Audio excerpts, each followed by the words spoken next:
welcome a Vanity Fair columnist, prolific author, my friend, and a champion of freedom, Christopher Hitchens.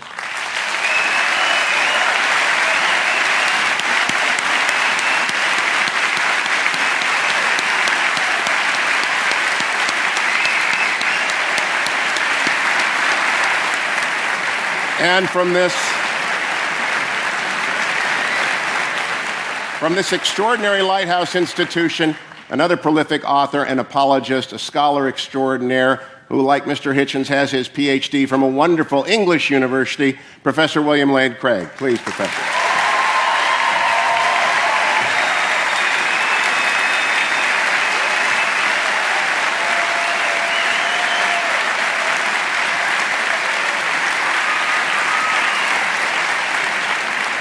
This is a very structured debate according to classical lines until the questions at the end. We begin with an opening argument, 20 minutes, to Professor Craig. Professor? Ooh.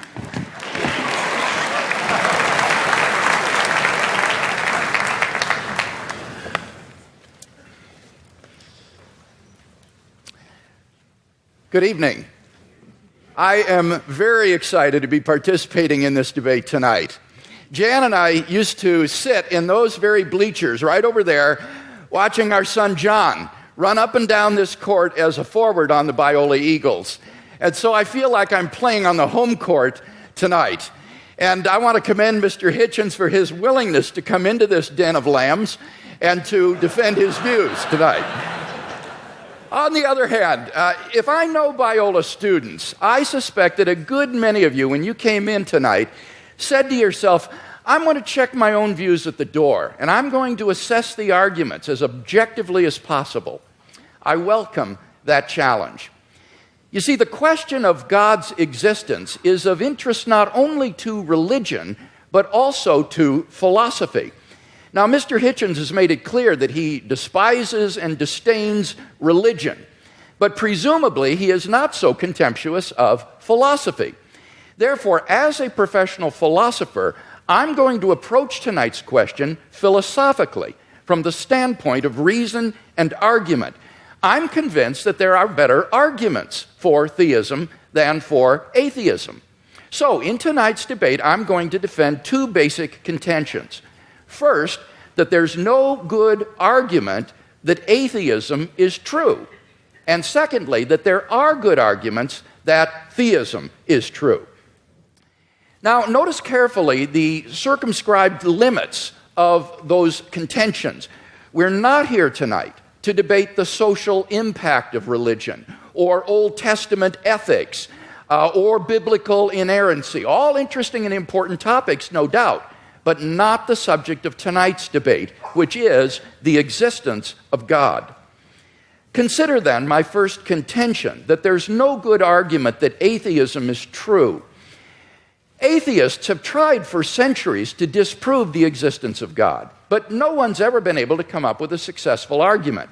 So, rather than attack straw men at this point, I'll just wait to hear Mr. Hitchens present his arguments against God's existence, and then I'll respond to them in my next speech. In the meantime, let's turn to my second main contention, that there are good arguments that theism is true. On your program insert, I outline some of those arguments. Number one, the cosmological argument. The question of why anything at all exists is the most profound question of philosophy. The philosopher Derek Parfit says, no question is more sublime than why there is a universe, why there is anything, rather than nothing. Typically, atheists have answered this question by saying that the universe is just eternal and uncaused.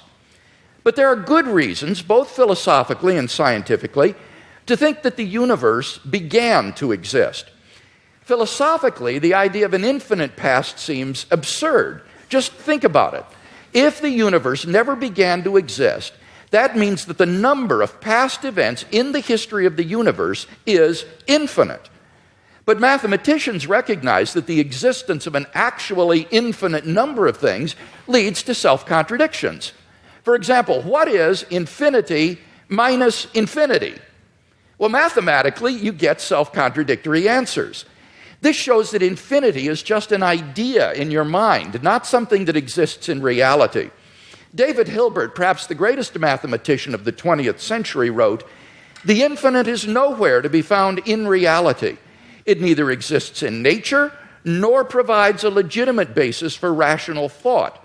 The role that remains for the infinite to play is solely that of an idea."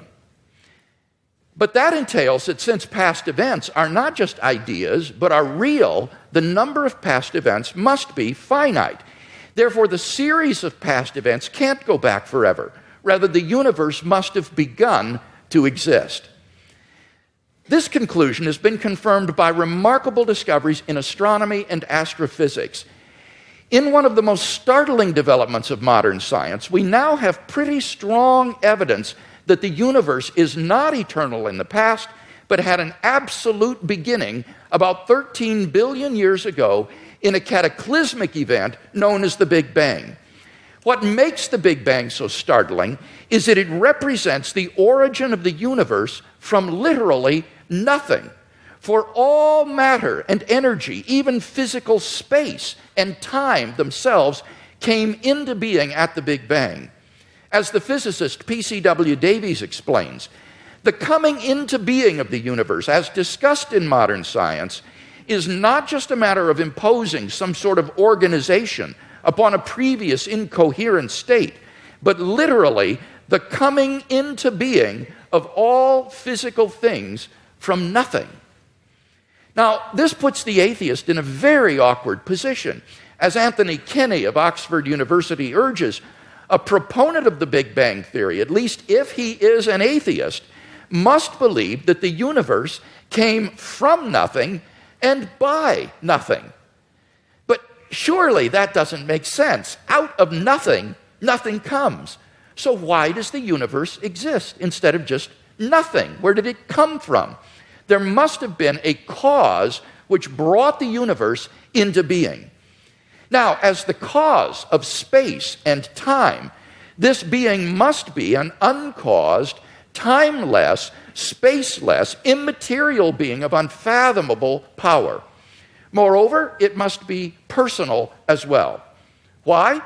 Because the cause must be beyond space and time. Therefore, it cannot be physical or material. Now, there are only two kinds of things that fit that description.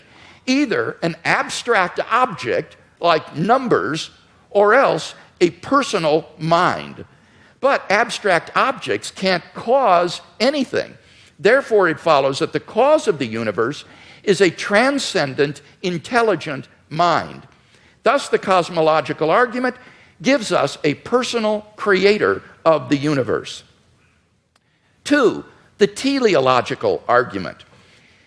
In recent decades, scientists have been stunned by the discovery that the initial conditions of the Big Bang were fine-tuned for the existence of intelligent life with a precision and delicacy that literally defy human comprehension. This fine-tuning is of two sorts. First, when the laws of nature are expressed as mathematical equations, you find appearing in them certain constants, like the gravitational constant. These constants are not determined by the laws of nature. The laws of nature are consistent with a wide range of values for these constants. Second, in addition to these constants, there are certain arbitrary quantities put in as initial conditions on which the laws of nature operate. For example, the amount of entropy or the balance between matter and antimatter in the universe. Now, all of these constants and quantities fall into an extraordinarily narrow range of life-permitting values. Were these constants or quantities to be altered by less than a hair's breadth, the balance would be destroyed and life would not exist. To give just one example, the atomic weak force, if it were altered by as little as 1 part out of 10 to the 100th power, would not have permitted a life-permitting universe. Now, there are 3 possible explanations of this remarkable fine-tuning: physical necessity, chance, or design. Now, it can't be due to physical necessity because the constants and quantities are independent of the laws of nature. In fact, string theory predicts that there are around 10 to the 500th power different possible universes consistent with nature's laws. So could the fine-tuning be due to chance? Well, the problem with this alternative is that the odds against the fine-tunings occurring by accident are so incomprehensibly great that they cannot be reasonably faced. The probability that all the constants and quantities would fall by chance alone into the infinitesimal life-permitting range is vanishingly small. We now know that life-prohibiting universes are vastly more probable than any life-permitting universe. So if the universe were the product of chance, the odds are overwhelming that it would be life-prohibiting. In order to rescue the alternative of chance, its proponents have therefore been forced to resort to a radical metaphysical hypothesis, namely that there exists an infinite number of randomly ordered, undetectable universes composing a sort of world ensemble or multiverse of which our universe is but a part. Somewhere in this infinite world ensemble, finely tuned universes will appear by chance alone, and we happen to be one such world. Now, wholly apart from the fact that there's no independent evidence that such a world ensemble even exists, the hypothesis faces a devastating objection. Namely, if our universe is just a random member of an infinite world ensemble, then it is overwhelmingly more probable that we should be observing a much different universe than what we in fact observe. Roger Penrose has calculated that it is inconceivably more probable that our solar system should suddenly form through a random collision of particles than that a finely tuned universe should exist. Penrose calls it utter chicken feed by comparison. So, if our universe were just a random member of a world ensemble, it is inconceivably more probable that we should be observing an orderly region no larger than our solar system. Observable universes like those are simply much more plenteous in the world ensemble than finely tuned worlds like ours, and therefore ought to be observed by us. Since we do not have such observations, that fact strongly disconfirms the multiverse hypothesis. On atheism, at least, then, it is highly probable that there is no world ensemble. The fine-tuning of the universe is therefore plausibly due neither to physical necessity nor to chance. It therefore follows logically that the best explanation is design. Thus, the teleological argument gives us an intelligent designer of the cosmos. 3, the moral argument. If God does not exist, then objective moral values do not exist. By objective moral values, I mean moral values which are valid and binding, whether we believe in them or not. Many theists and atheists agree that if God does not exist, then moral values are not objective in this way. Michael Roos, a noted philosopher of science, explains, the position of the modern evolutionist is that morality is a biological adaptation, no less than our hands and feet and teeth. Considered as a rationally justifiable set of claims about an objective something, ethics is illusory. I appreciate that when somebody says, love thy neighbor as thyself, they think they are referring above and beyond themselves. Nevertheless, such reference is truly without foundation. Morality is just an aid to survival and reproduction, and any deeper meaning is illusory. Like Professor Roos, I just don't see any reason to think that in the absence of God, the morality which has emerged among these imperfectly evolved primates we call Homo sapiens is objective. And here Mr. Hitchens seems to agree with me. He says moral values are just innate predispositions ingrained into us by evolution. Such predispositions, he says, are inevitable for any animal endowed with social instincts.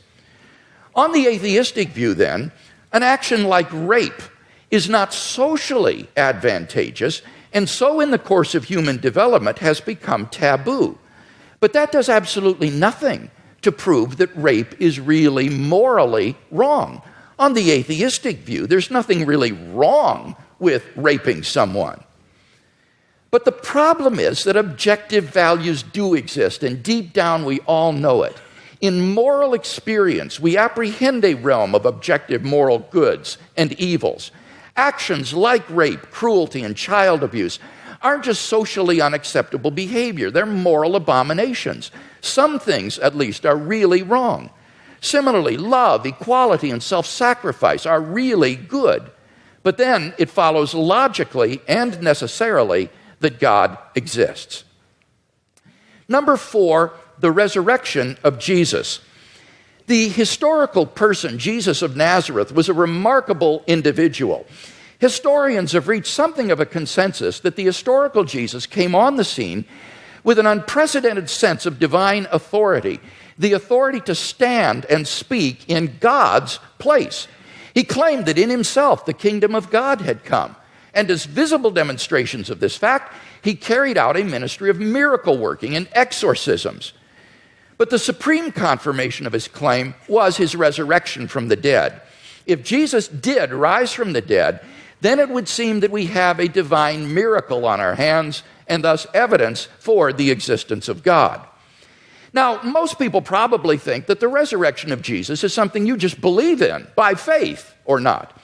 But there are actually 3 established facts recognized by the majority of New Testament historians today, which I believe are best explained by the resurrection of Jesus. Fact number 1, on the Sunday after his crucifixion, Jesus' tomb was discovered empty by a group of his women followers. According to Jakob Kramer, an Austrian specialist, by far most scholars hold firmly to the reliability of the biblical statements about the empty tomb. Fact number 2, on separate occasions, different individuals and groups experienced appearances of Jesus alive after his death. According to the prominent New Testament critic Gerd Ludemann, it may be taken as historically certain that the disciples had experiences after Jesus' death in which Jesus appeared to them as the risen Christ. These appearances were witnessed not only by believers, but also by unbelievers, skeptics, and even enemies. Fact number 3, the original disciples suddenly came to believe in the resurrection of Jesus despite having every predisposition to the contrary. Jews had no belief in a dying, much less rising Messiah, and Jewish beliefs about the afterlife prohibited anyone's rising from the dead before the resurrection at the end of the world. Nevertheless, the original disciples came to believe so strongly that God had raised Jesus from the dead that they were willing to die for the truth of that belief. N.T. Wright, an eminent New Testament scholar, concludes, that is why, as a historian, I cannot explain the rise of early Christianity unless Jesus rose again, leaving an empty tomb behind him. Attempts to explain away these 3 great facts, like the disciples stole the body or Jesus wasn't really dead, have been universally rejected by contemporary scholarship. The simple fact is that there just is no plausible naturalistic explanation of these facts. And therefore, it seems to me the Christian is amply justified in believing that Jesus rose from the dead and was who he claimed to be. But that entails that God exists. Finally, number 5, the immediate experience of God. This isn't really an argument for God's existence. Rather, it's the claim that you can know that God exists wholly apart from arguments, simply by immediately experiencing him. Philosophers call beliefs like this properly basic beliefs.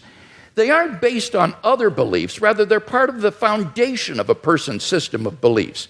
Other properly basic beliefs include the belief in the reality of the external world, the belief in the existence of the past and the presence of other minds like your own. When you think about it, none of these beliefs can be proved. But although these sorts of beliefs are basic for us, that doesn't mean they're arbitrary. Rather, they're grounded in the sense that they're formed in the context of certain experiences. In the experiential context of seeing and hearing and feeling things, I naturally form the belief in a world of physical objects. And thus my beliefs are not arbitrary, but appropriately grounded in experience. They're not merely basic, but properly basic.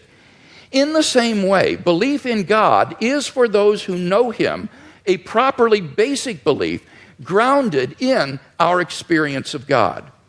Now, if this is right, there's a danger that arguments for God's existence could actually distract your attention from God Himself. If you're sincerely seeking God, then God will make His existence evident to you. We mustn't so concentrate on the external arguments that we fail to hear the inner voice of God speaking to our own hearts. For those who listen, God becomes an immediate reality in their lives.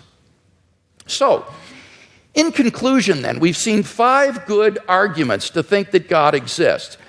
If Mr. Hitchens wants us to believe instead that God does not exist, then he must first tear down all 5 of the arguments that I presented, and then in their place erect a case of his own to prove that God does not exist.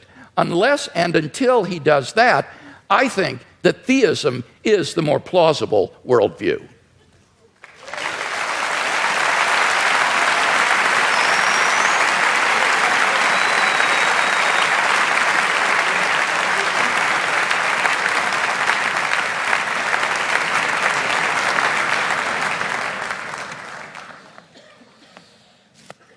Well, am I audible? Am I audible to all? Yes. Well, ladies and gentlemen, brothers and sisters, comrades, friends, thanks for coming out, as Senator Larry Craig actually did say at his press conference. Thank you, Mr. Hewitt and Dr. Craig, for being among the very many Christians who have so generously and hospitably and warmly taken me up on the challenge I issued when I started my little book tour and welcomed me to your places to have this most important of all discussions. I can't express my gratitude enough. And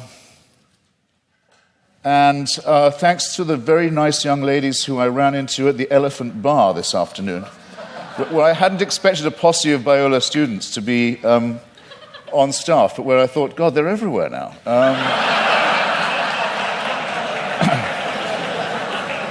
Now, what I have discovered in voyaging around this country and others in this debate, and just debating with Hindus, with Muslims, with the Jews, with Christians of all stripes, is that the arguments are all essentially the same for belief in the supernatural, for belief in faith, for belief in God, but that there are very interesting and noteworthy discrepancies between them. And one that I want to call attention to at the beginning of this evening is between those like my friend Doug Wilson, with whom I've now done a book of argument about Christian apologetics, who would call himself a presuppositionalist, in other words, for whom really it's only necessary to discover the workings of God's will in the cosmos, and to assume that the truth of Christianity is already proven, and what are called, and they include Dr. Craig with great honor and respect in this, the evidentialists. Now, I want to begin by saying that this distinction strikes me first as a very charming distinction, and second as false, or perhaps as a distinction without a difference. Well, why do I say charming? Because I think it's rather sweet that people of faith also think they ought to have some evidence, and I think it's progress of a kind. After all, if we had been having this debate in the mid-19th century, Professor Craig or his equivalent would have known little or probably nothing about the laws of physics and biology. Maybe even less than I know now, which is to say quite a lot in its way. And they would have grounded themselves, or he would have grounded himself, on faith, on Scripture, on revelation, on the prospect of salvation, on the means of grace, and the hope of glory, and perhaps on Paley's natural theology.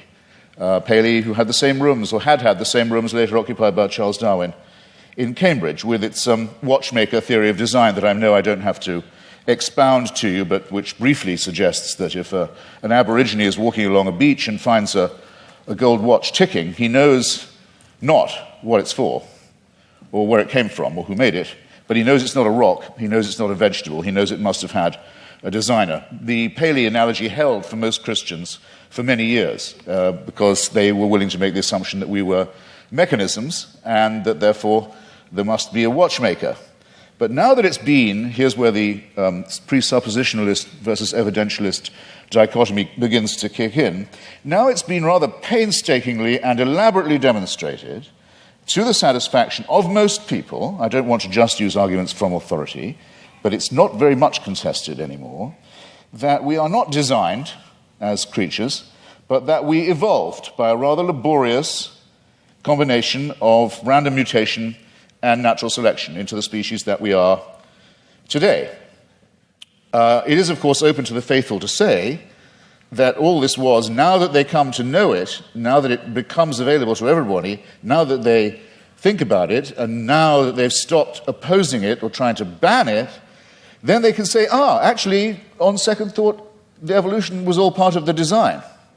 Well, as you will recognize, ladies and gentlemen, there are some arguments I can't be expected to refute or rebut because there's no way around that argument. I mean, if everything, including evolution, which isn't a design, is nonetheless part of a divine design, then all the advantage goes to the person who's willing to believe that. That cannot be disproved. But it does seem to me a very poor and very weak argument because the test of a good argument is that it is falsifiable, not that it's unfalsifiable. So this tactic or this style of argument, which we've had some evidence of this evening, I would rebaptize, or might I dare say I would rechristen it, as retrospective evidentialism. In other words, everything can, in due time, if you have enough faith, be made to fit.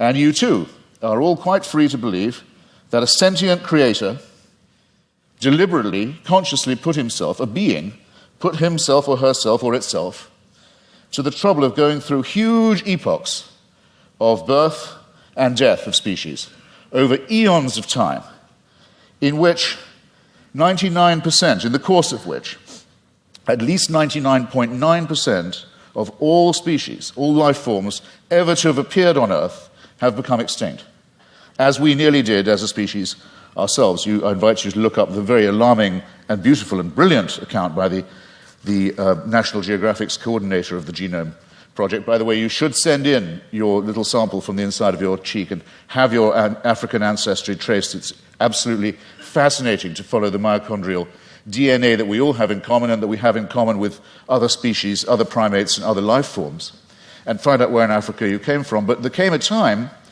probably about 180,000 years ago, when, due to a terrible climatic event, probably in Indonesia, an appalling global warming crisis occurred.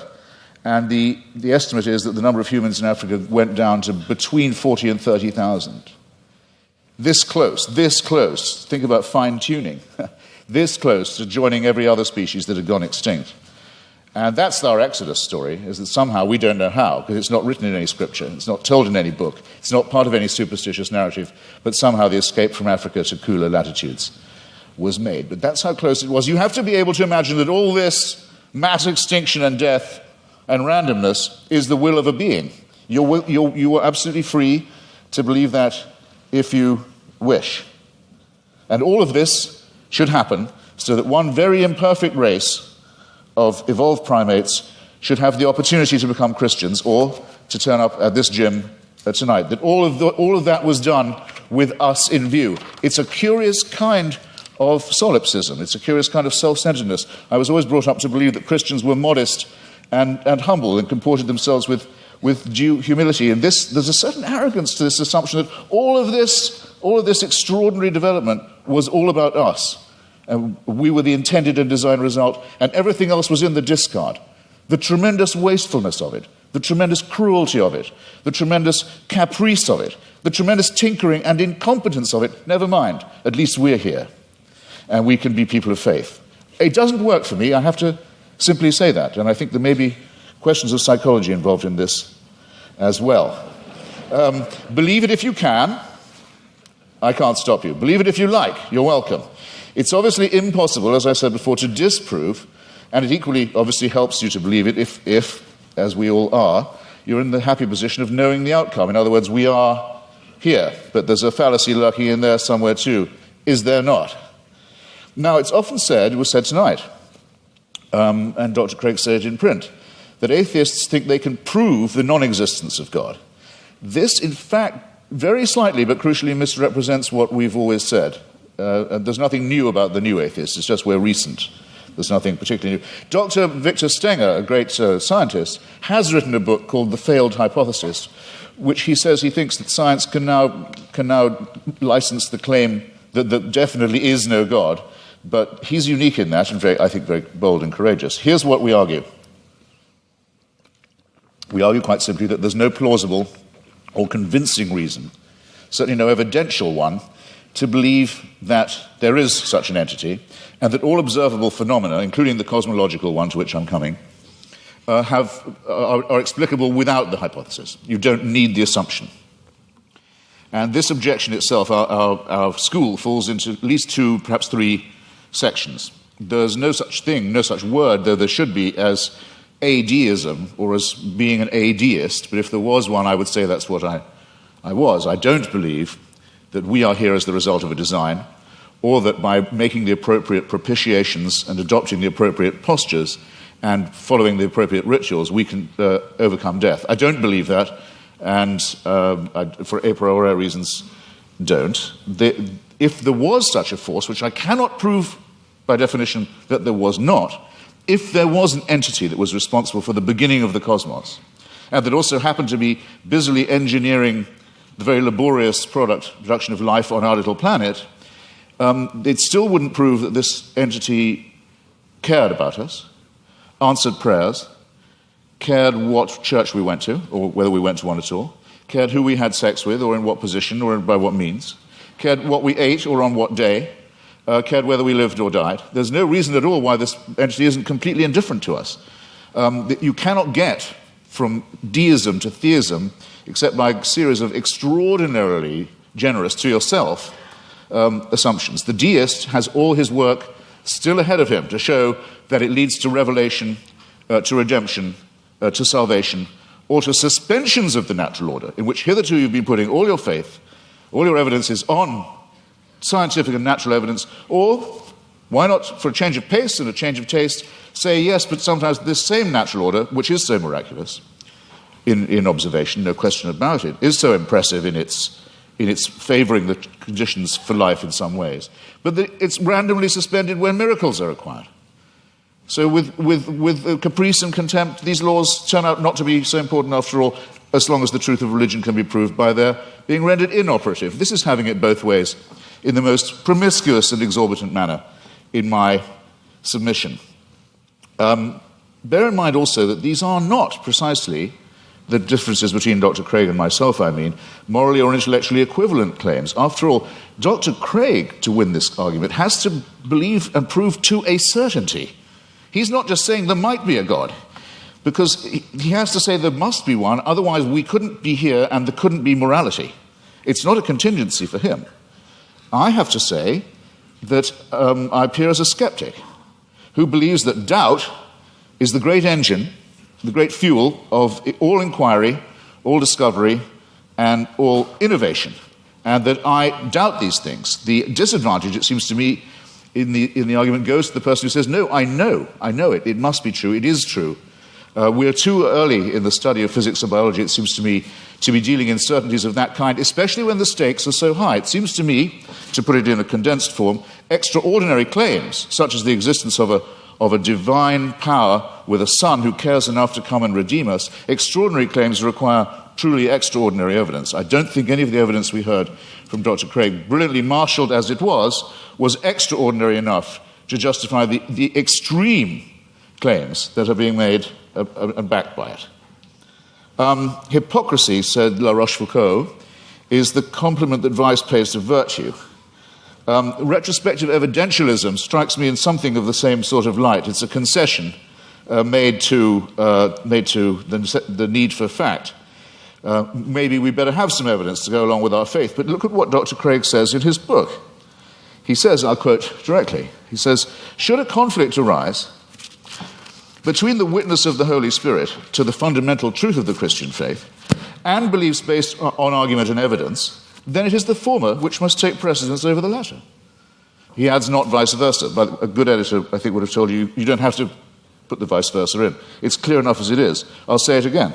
Should a conflict arise between the witness of the Holy Spirit to the fundamental truth of the Christian faith and beliefs based on argument and evidence, then it's the former which must take precedence over the latter. That's not evidentialism. That's just faith. It's a priori belief. It's rephrased in another edition. It says, therefore, the role of rational argumentation in knowing Christianity to be true is the role of a servant. A person knows Christianity is true because the Holy Spirit tells him it is true. And while argument and evidence can be used to support this conclusion, they cannot legitimately overrule it. Now, then he goes on to say, the Bible says all men are without excuse. Even those who are given no reason to believe, and many persuasive reasons to disbelieve, have no excuse, because the ultimate reason they do not believe is that they have deliberately rejected God's Holy Spirit. That would have to be me. But you see where this lands you, ladies and gentlemen, with the Christian apologetic. You're told you're a miserable sinner who is without excuse. You've disappointed your God who made you, and you've been so ungrateful as to rebel. You're contemptible, you're worm-like, but you can take heart. The whole universe was designed with just you in mind. These two claims are not just mutually exclusive, but I think they're intended to compensate each other's cruelty and ultimately absurdity. In other words, evidence is an occasional convenience. Seek and ye shall find. I remember being told that in church many a time as a young lad. Seek and ye shall find. I thought it was a sinister injunction because it's all too likely to be true. We are pattern-seeking mammals and primates. If we can't get good evidence, we'll go for junk evidence. If we can't get a real theory, we'll go with a conspiracy theory. You see it all the time. Religion's great strength is that it was the first of our attempts to explain reality, to make those patterns take some kind of form. It deserves credit. It was our first attempt at astronomy, our first attempt at cosmology, in some ways our first attempt at medicine, our first attempt at literature, our first attempt at philosophy. Good. While there was nothing else, it had many functional uses of that kind. Never mind that they didn't know that germs cause disease. Maybe evil spirits cause disease. Maybe disease is a punishment. Never mind that they believed in astrology rather than astronomy. Even Thomas Aquinas believed in astrology. Never mind that they believed in devils. Never mind that things like volcanic eruptions, earthquakes, tidal waves were thought of as punishments, not as natural occurrences on the cooling crust of a planet. The pattern seeking has gone too far. And it's gone, I think, much too far with what was until recently thought of as Christianity's greatest failure, greatest of all failures, cosmology, the one thing Christianity knew nothing about and taught the most abject nonsense about. For most of its lifetime, Christianity taught that the earth itself was the center of the universe, and we had been given exclusive dominion as a species over it. It could not have been more wrong. How are we going to square the new cosmology, the fantastic new discoveries in physics with the old dogmas? Well, one is the idea of this fine-tuning, about which I've only left myself 3.5 minutes. I'll have to refer some of this to later in the discussion. This is essentially another form of pattern seeking on the basis of extremely limited evidence. Most physicists are very uncertain, as they have every right to be. In fact, I would say, for physicists, that as they have the duty to be at the moment, extremely uncertain about the spatio-temporal dimensions of the original episode, the Big Bang, as it's sometimes called. We're in the very, very early stages of this inquiry. We hardly know what we don't know about the origins of the universe. We're viewing it from an unimaginable distance, not just an unimaginable distance in space. We're perched on a tiny rock in an extremely small suburb of a fairly minor galaxy, trying to look to discern our origins, but also at an unbelievable distance in time. And we claim the right to say, we can see the finger of God in this process. It's an extraordinarily arrogant assumption. It either deserves a Nobel Prize in physics, which it hasn't yet got, I notice. I don't know any physicist who believes these assumptions are necessary, or it deserves a charge of hubris. Let me make 3 tiny, quick objections to it as it stands, and I'm no more a physicist than most of you are. I'll make these lay objections. 1, was there pre-existing material for this extra spatio-temporal being to work with? Or did he just will it into existence, the ex nihilo? Who designed the designer? Don't you run the risk with the presumption of a God and a designer and an originator of asking, well, where does that come from? Where does that come from? And locking yourself into an infinite regress. Why are there so many shooting stars, collapsed suns, failed galaxies? We can see with the aid of a telescope. Sometimes we can see with the naked eye. The utter failure, the total destruction of gigantic, unimaginable sweeps of outer space. Is this fine-tuning, or is it extremely random, capricious, cruel, mysterious, and incompetent? And have you thought of the nothingness that's coming?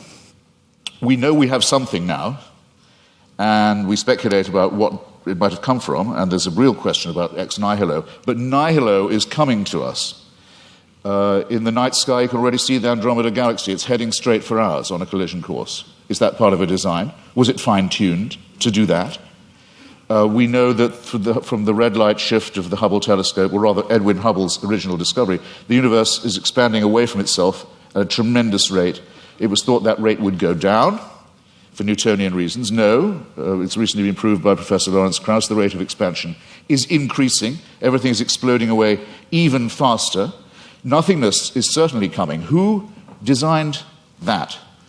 And that's all if before these things happen, we don't have the destruction of our own little solar system, in which already there's only one planet where anything like life can possibly be supported. All the other planets are too hot or too cold to support any life at all, and the sun is due to swell up, burn us to a crisp, boil our oceans and die, as we've seen all the other suns do in the night sky. This is not fine-tuning, ladies and gentlemen, and if it's the work of a designer, then there's an indictment to which that designer may have to be subjected. I'm out of time. I'm very grateful for your kindness and hospitality. Thank you.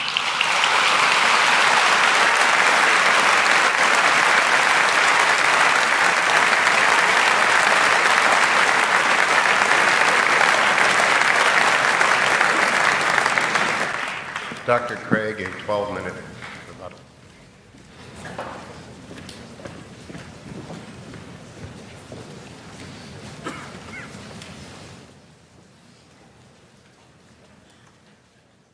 You'll remember that in my opening speech, I said I would defend two basic contentions in tonight's debate. First, that there's no good argument that atheism is true. Now, far from being a point of contention tonight, as far as I understood Mr. Hitchens' last speech, he would agree with that first statement, that there is no good argument that atheism is true. He says, I simply don't have any positive reason to believe in God, but he doesn't really give an argument against God's existence. Indeed, he seems to suggest that's impossible.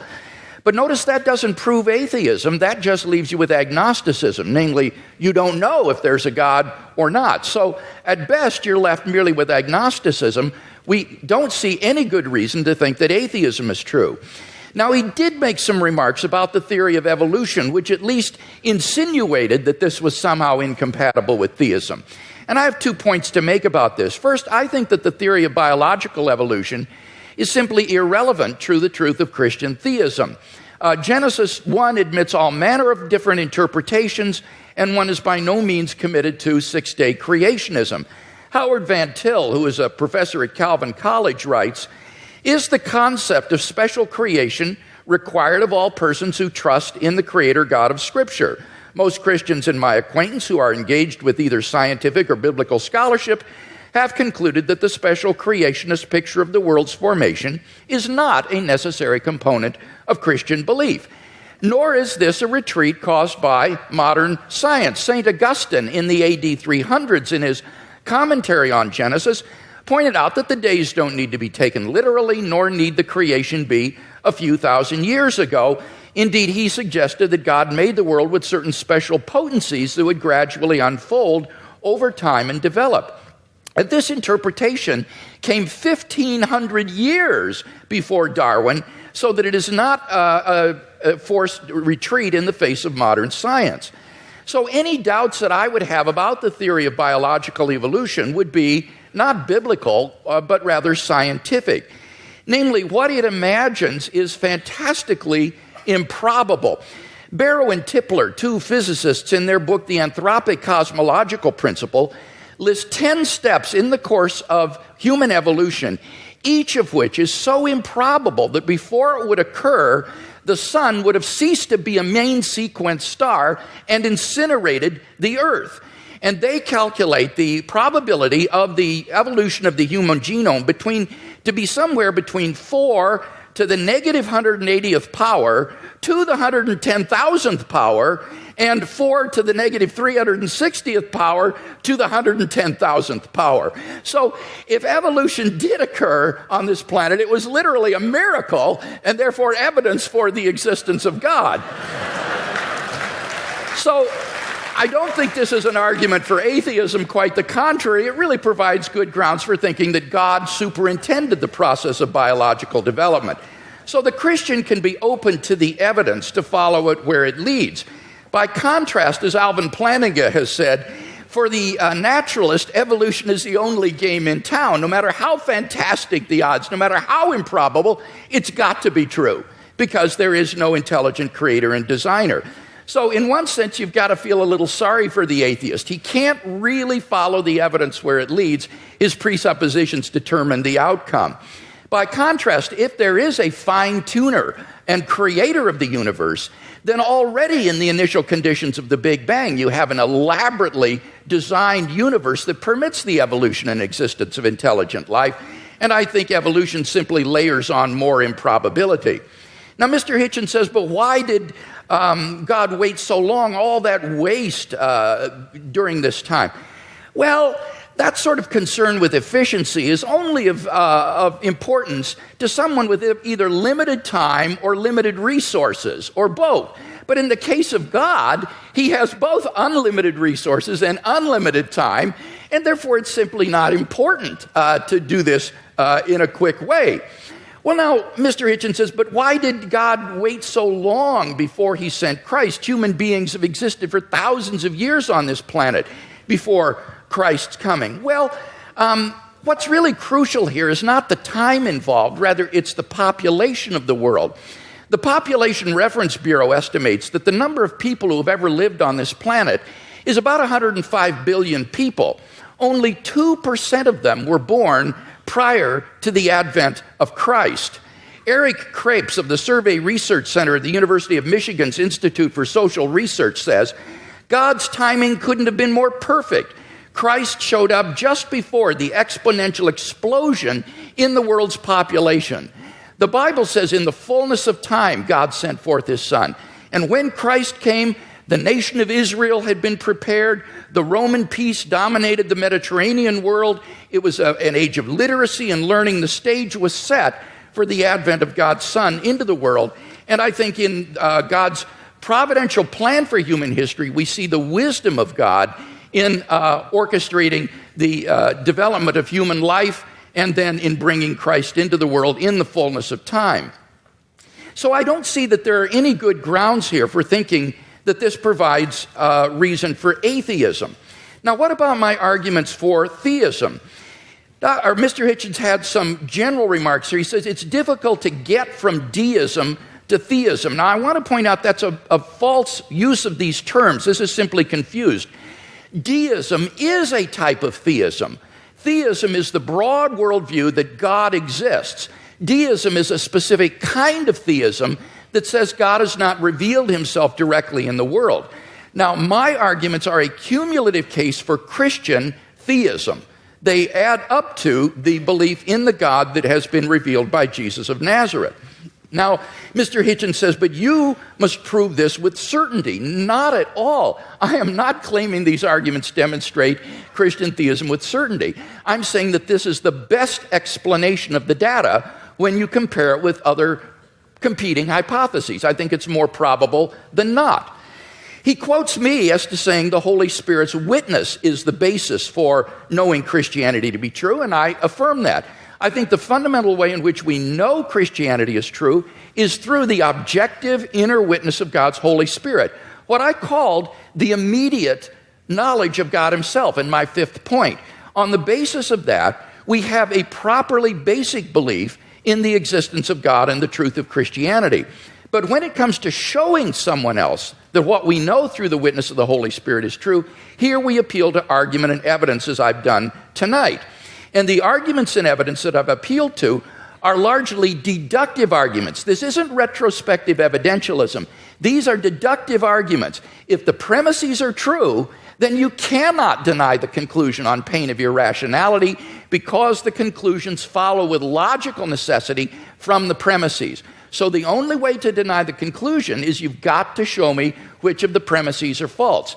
That's why you've got that program insert with the premises in your program for these arguments. Mr. Hitchens needs to identify which premises of the argument he rejects as false if he's to reject the conclusions. Now, with respect to my cosmological argument, notice that he didn't dispute whatever begins to exist has a cause, nor did he dispute the philosophical and scientific arguments for the beginning of the universe. All he asked was the question, was there pre-existent material? The answer is no, there was not. As Barrow and Tipler point out, at this singularity, space and time came into existence. Literally nothing existed before the singularity. So if the universe originated at such a singularity, we would truly have a creation ex nihilo, that is, out of nothing. And this isn't talking religion, folks. This is talking contemporary cosmology. So the first argument, it seems to me, is unrefuted. What about the fine-tuning argument? Here he said, well, scientists are terribly uncertain about the fine-tuning argument. Well, I think that's simply not the case. Sir Martin Rees, the Royal Astronomer Royal of Great Britain, has said, the laws governing our universe appear to be finely tuned for our existence. Everywhere you look, there are yet more examples. Wherever physicists look, they see examples of fine-tuning. Ernan McMullen, philosopher of science, says it seems safe to say that later theory, no matter how different it may be, will turn up approximately the same numbers. And the numerous constraints that have to be imposed on these numbers seem both too specific and too numerous to evaporate entirely. So that it's very unlikely that this fine-tuning is going to vanish or be explained away. Now, Mr. Hitchens responds, but we're headed toward nothingness. We're ultimately going to be doomed, and therefore the universe is not designed. Well, now, this is not a very powerful objection. The temporal duration of something is irrelevant to whether it's been designed. The products of human intelligence and engineering, like computers and automobiles, will eventually decay and cease to exist, but that doesn't mean they weren't designed. I think the real objection he's getting at here is why would God create mankind only to have it go extinct? But of course, you see, on the Christian view, that's false. That is an atheistic assumption. On the Christian view, life does not end at the grave, and God has given assurance of this by raising Jesus from the dead. So the objection simply has no purchase against Christian theism. So it seems to me that the fine-tuning argument is also unrefuted. What about the moral argument? We saw that without God, there are no objective moral values. Mr. Hitchens agrees with this, and yet he himself affirms over and over again moral statements, like the moral reprobation of religious intolerance and violence in the name of religion. So he does affirm objective values, but without any basis for it. What I can offer him as a theist is a transcendent basis for the objective moral values and duties that we both want to affirm. Fourthly, the resurrection of Jesus. Again, there was no response to this. Let me simply quote N.T. Wright in his recent study of the resurrection. He says that the empty tomb and the appearances of Jesus have a historical probability so high as to be virtually certain, like the death of Augustus in AD 14 or the fall of Jerusalem in AD 70. So we are on very solid ground in affirming these three facts that I mentioned in my opening speech. And I can't think of any better explanation than the ones that the eyewitness gave, namely that God raised Jesus from the dead. Finally, the immediate experience of God. Unless Mr. Hitchens can show that I'm psychologically deranged or delusional, it seems to me I'm perfectly rational on the basis of my immediate experience of God to believe that God exists and that therefore this for me is a properly basic belief. So I think all of these arguments stand intact despite his refutation. We've seen no argument for atheism, so clearly the weight of the evidence falls on the side of the scale for Christian theism tonight.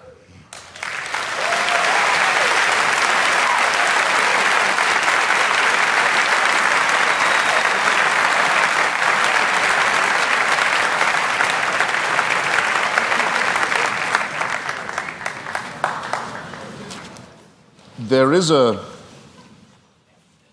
terminological problem here, which may conceal more than a just terminological difficulty.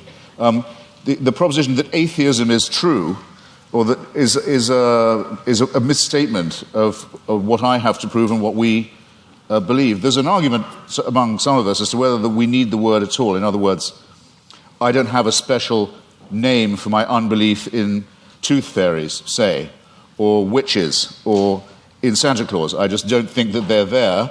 I don't have to prove a tooth fairyism. I don't have to prove a Santa Clausism. I don't have to prove a witchism. It's just, I have to say, I think that those who do believe these things have never been able to make a plausible or intelligible case for doing so. That's not agnosticism, because it seems to me that if you don't think there is any evidence, you're wrong to take refuge in saying you're neutral. You ought to have the courage to answer the question, which one is regularly asked: are you an atheist or not? Yes, I will say, I am. You can't tell anything else about me. You can't tell anything else about what I think, about what I believe, about what my politics are, or my other convictions. It's just that I don't believe in the existence of a supernatural dimension, and I've never been shown any evidence that any process observable to us cannot be explained by more satisfactory and more convincing means. The great physicist Laplace, when showing his working model of the solar system to the Emperor Napoleon, was asked, well, your model seems to have no room for a god in it, for deity. And he said, well, Your Majesty, it still all operates without that assumption. Now, here's what you would have to believe if you thought that this was all designed. Dr. Craig gave a slight parody of what I think about this. It could be true, but you'd have to imagine, let's say the human species has been, Homo sapiens has been with us, some people say as long as 250,000 years, some say 200, some say 100,000. Francis Collins and Richard Dawkins oscillate about this. It's not a very big argument. I'll just take 100,000, if you like. You have to imagine that human beings are born. Well, actually, most of them, a good number of them aren't born. They die in childbirth or don't long outlive it.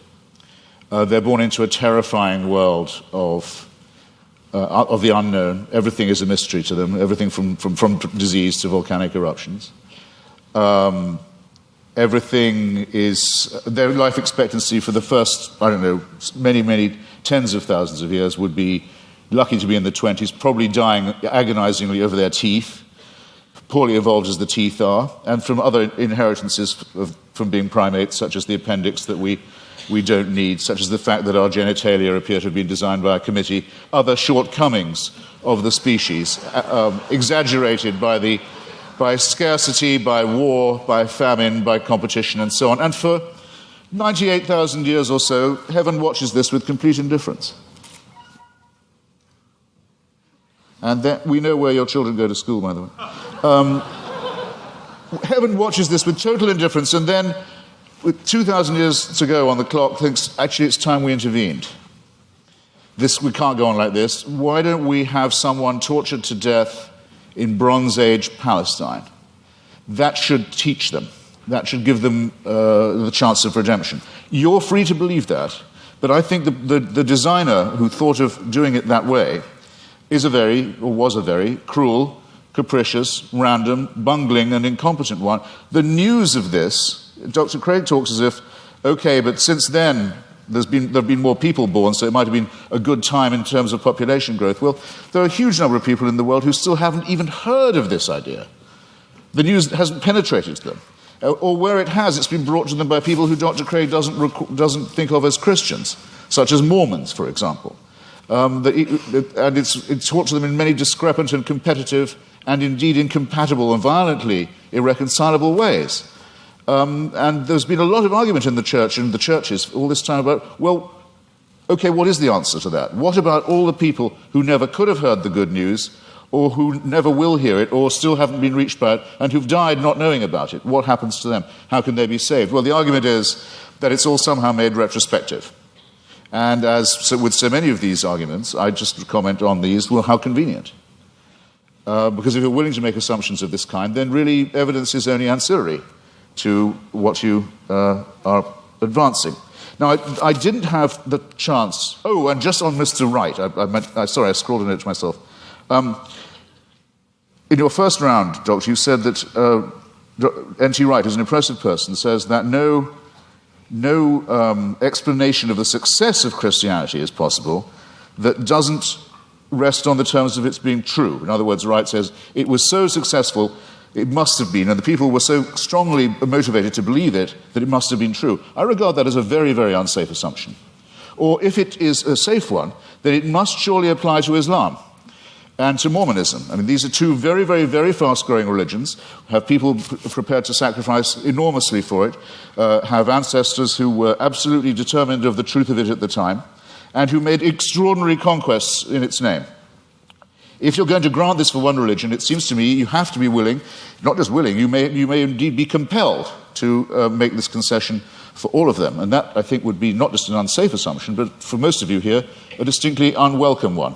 Now, I didn't get the chance, because I out-talked myself, and I'm sorry for it, to get to the moral dimension. And I'm interested that the word objective morality is the one that Dr. Craig chooses. Usually arguments about morality are whether morality is, so to say, absolute, or whether it's relative. As to objectivity, I think it's a very good compromise word, by the way, and I'm very happy to accept it. But the problem with morality is this, in respect of religion. You can't prove that anyone behaves any better if they refer this problem upward to a supreme dictator of a celestial kind. There are two questions that I've asked in public, and I'll try them again, because I try them on every audience. They're very simple ones. First, you have to name for me, or challenges, let's say, rather than questions. You have to name for me an ethical action or an ethical statement, or moral action, moral statement made or undertaken by a believer that I couldn't undertake or say, I couldn't state or do. I haven't yet had an example pointed out of that to me. In other words, that a person of faith would have an advantage by being able to call upon divine sanction. Whereas if I ask you to think of a wicked act undertaken by someone in the name of God or because of their faith, you wouldn't have, or a wicked statement made, you wouldn't have that much difficulty, I think, in coming up with an example right away. The genital mutilation community, for example, is almost exclusively religious. The suicide bombing community is almost exclusively religious. There are injunctions for genocide in the Old Testament. There are injunctions and warrants for slavery and racism in the Old Testament too. There's simply no way of deriving morality and ethics from the supernatural. When we come to the question of the absolute, well, the most often cited one is the Golden Rule, the one that almost everyone feels they have in common. The injunction not to do to others as you wouldn't want them to do to you. This doesn't, in fact, come from the Sermon on the Mount or from Christianity, or it doesn't originate with it.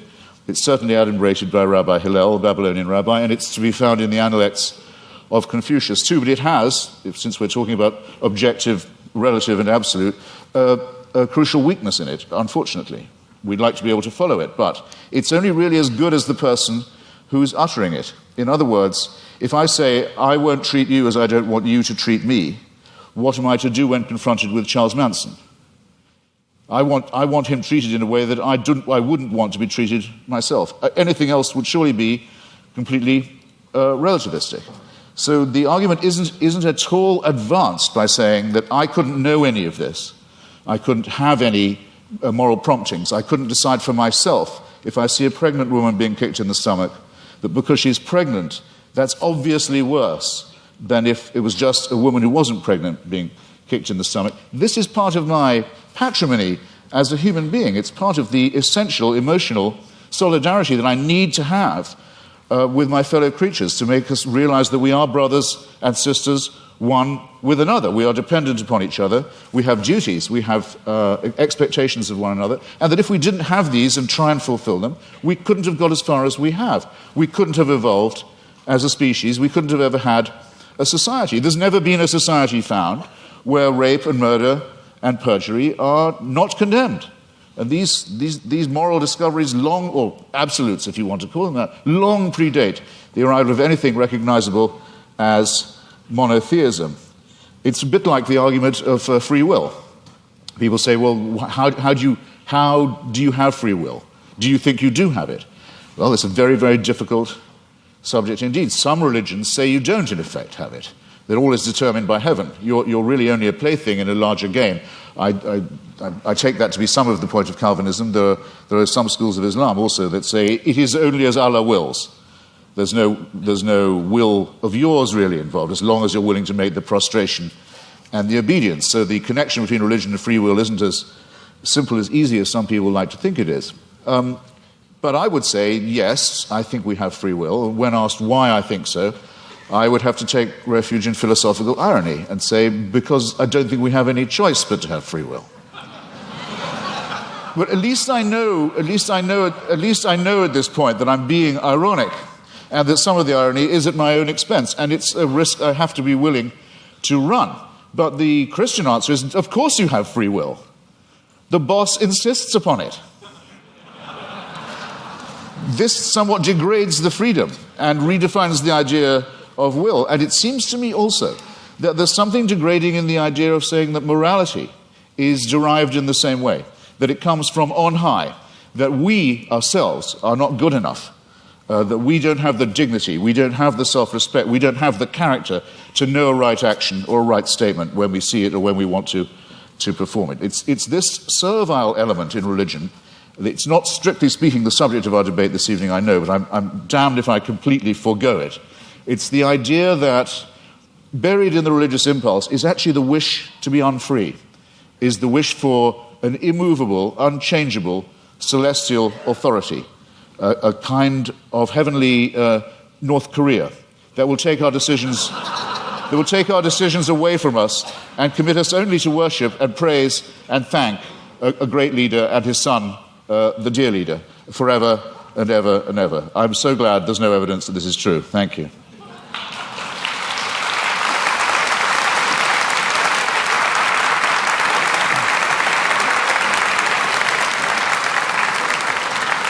We now enter the period of cross-examination, which trial-like allows the questioner to pose and the answer only to answer and not to repeat the question or to dodge.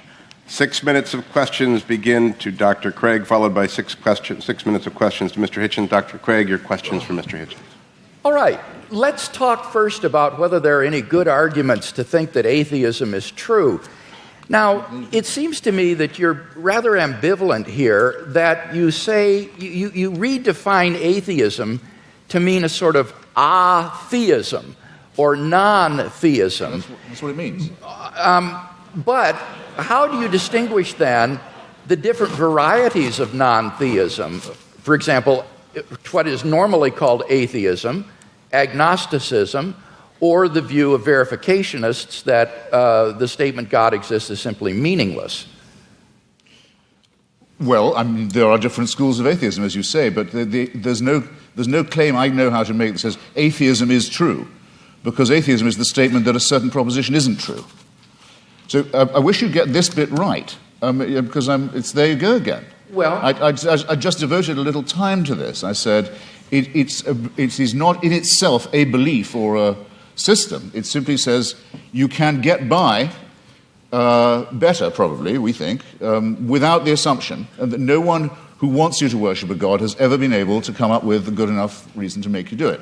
Now, so the point is, though, that on your definition of atheism or non-theism, it really embodies a diversity of views, such as agnosticism, what is normally called atheism, or this verificationism.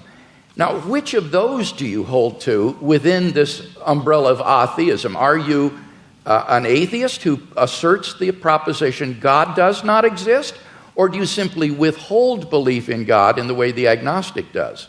Right. On some days, I'm a great. No, I'm not going to do you that much of a favor. On some days, I'm a great admirer of Thomas Huxley, who had the great debate with Bishop Wilberforce in Oxford at the Natural History Museum about Darwinism in the mid-19th century, and who was known as Darwin's bulldog. We would now say Darwin's pit bull, and who completely trounced the good bishop. But I can't thank him for inventing the term agnostic. And I can't thank him for some of his social Darwinist positions either, some of which are rather now, I need an answer to this. unattractive. My time is fleeting. Because I think agnosticism is evasive. To me, yes, if you talk about the power of the Holy Spirit and so forth, to me, that is meaningless. It's to me, I'm sorry, I've tried. It's white noise. It's like saying there is only one God and Allah is his messenger. It's gibberish to me. There are many of us, I'm sorry, there are just many of us of whom this is the case. It may be true, it is true. Okay, Mr. Hitchens, I got to press you here because time is fleeting. Feel free. What is your view exactly? Press away.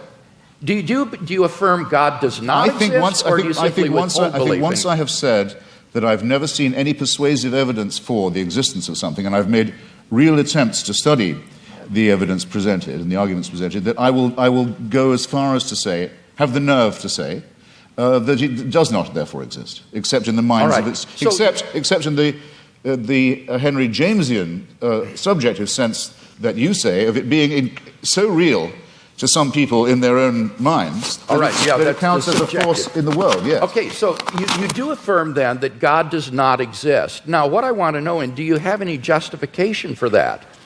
I think I've come unwired in some horrible way. You're fine. Are you sure? Do you have any arguments leading to the conclusion that God does not exist? Well, I would rather. I think I'm wondering if I'm boring anybody now. I would rather say. I'd rather state it in reverse and say I find all the arguments in favor to be fallacious or unconvincing. And I'd have to add that though this isn't my reason for not believing in it, that I would be very depressed if it was true. But that's a quite different thing. I don't say of atheism that it's at all morally superior. That would be very risky. I wouldn't admit that it was at all morally inferior either, but we can at least be acquitted on the charge of wishful thinking. I wonder if that's the case. Would you agree that the absence of evidence is not evidence of absence? Well, I'm not sure that I would agree. Okay. Let's turn to the moral argument and talk about that a little bit. I think you've misunderstood the moral argument. Given the stakes, Doctor, given the stakes, we're not talking about unicorns or tooth fairies or leprechauns here. We're talking about an authority that would give other human beings the right to tell me what to do in the name of God. So for a claim like that, if there's no evidence for it, it seems to me not a small question. No, it's certainly not a small question. Because you're making a very, very, very large claim. Your evidence had better be absolutely magnificent, it seems to me. And it's the lack of magnificence, I think, that began to strike me first. One final question, Doctor. Okay, well, let's go to the moral argument. It seems to me there that you've misunderstood the argument in that we're looking for an objective foundation for the moral values and duties that we both, I think, want to affirm. It's not a matter of whether or not we can know what is right and wrong, or that we need God to tell us what is right and wrong. It's rather that we need to have some sort of an objective foundation for right and wrong. Wouldn't you agree on your view? It's simply the sociobiological spin-offs of the evolutionary process, and that therefore these do not provide any sort of objective foundation for moral values and duties. That could be true, yes. That could well be true. Yeah, I don't want to be too much of a reductionist, but it's entirely possible that it is purely evolutionary and functional. One wants to think that there's a bit more to one's love for the fellow creature than that. But it doesn't add one iota of weight or moral gravity to the argument to say, but that's because I don't believe in a supernatural being. It's a non sequitur. Mr. Hitchens, your questions for Dr. Craig. Well, I'd like to know first, you said that the career of Jesus of Nazareth involved a ministry of miracles and exorcisms.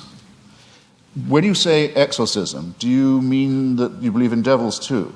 What I meant there was that most historians agree that Jesus of Nazareth practiced miracle working and he practiced exorcisms. I'm not committing myself, nor are historians committing themselves to the reality of demons, but they are saying that Jesus did practice exorcism and he practiced healing.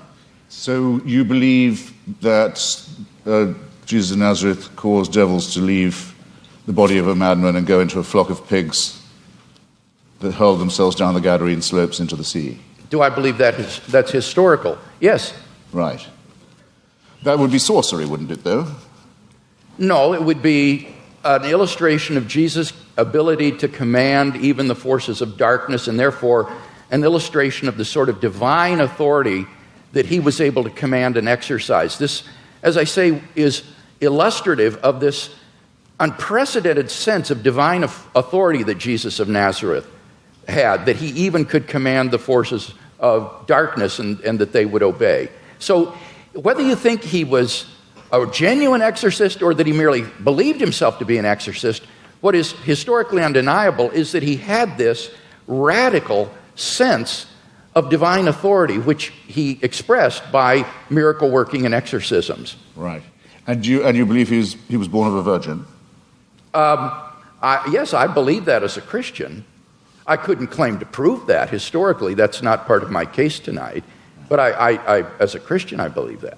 And I know you believe in the resurrection, but yes, and for that I think that we have good evidence. As a matter of biblical, what shall we call it, consistency, it's said in one of the Gospels that at the time of the crucifixion, all the graves of Jerusalem were opened, and all the tenants of the graves walked the streets and greeted their old friends. It makes the resurrection sound rather commonplace in the greater Jerusalem area. That's in the Gospel of Matthew, and that's actually attached to a crucifixion narrative. That's what I said. It says at the time of the crucifixion. That's right. At the time of the crucifixion, it says that there were appearances of Old Testament saints in Jerusalem at the time. This is part of Matthew's description of the crucifixion scene. Do you believe that? I don't know whether Matthew intends this to be apocalyptic imagery or whether he means this to be taken literally. I've not studied it in any depth, and I'm open-minded about it. I'm willing to be convinced one way or the other. You'll see the reason I'm pressing you is this because, we know from Scripture that the Pharaoh's magicians could produce miracles.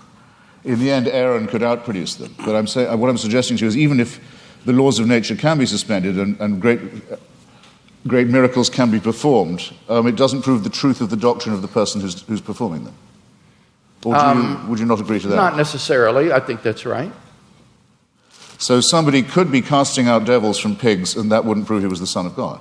I think that's right. In fact, there were Jewish exorcists. The only point that I was trying to make there was that this was illustrative of the kind of divine authority that Jesus claimed, especially since he didn't cast them out in God's name, or he didn't perform miracles by praying to God.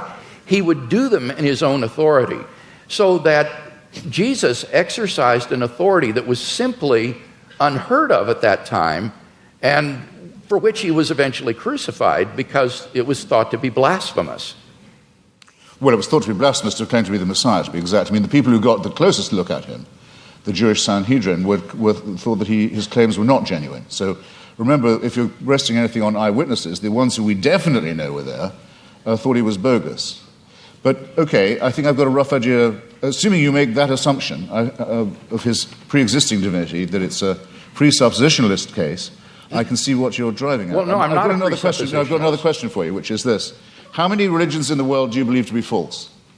I don't know how many religions in the world there are, so I Well, could you name... Well, fair enough. I'll see if I can't narrow that down. That was a clumsily asked question, I admit. Do you regard any of the world's religions to be false? Me? Do you regard any of the world's religions to be false preaching? Yes, I think, certainly. Would you name one, then? Islam. That's quite a lot. Pardon me? That's quite a lot. Yes. Do you think it's moral to preach false religion? No. So religion is responsible for quite a lot of wickedness in the world right there. Certainly. Right. I'd be happy to concede that. I would agree with that. So if I was a baby being born in Saudi Arabia today, would you rather I was me or a Wahhabi Muslim? Would I be? You'd rather be what? Would you rather it was me? It was an atheist baby or a Wahhabi baby?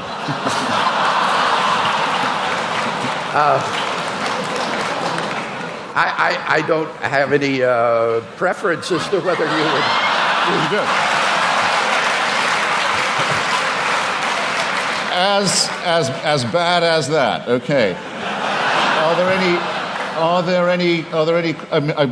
Sorry, I've only got a few seconds. It's a serious question. I shouldn't squander it. Are there any Christian denominations you regard as false? Certainly. Could I know what they are?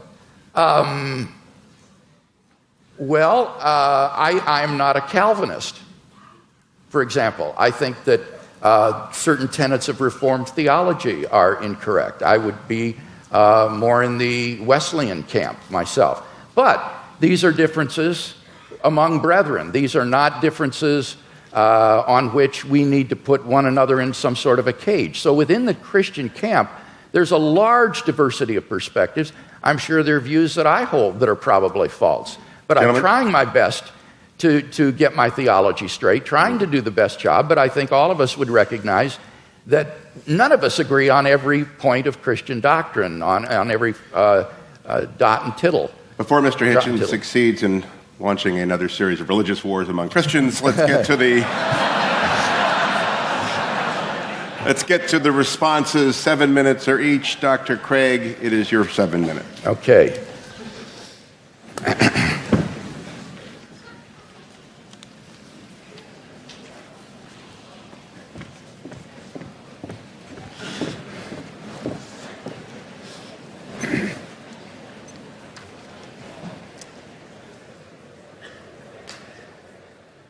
Well, I think it's very evident that in tonight's debate, we've not heard any good reasons to think that what is normally called atheism is true. That is to say, the belief that God does not exist.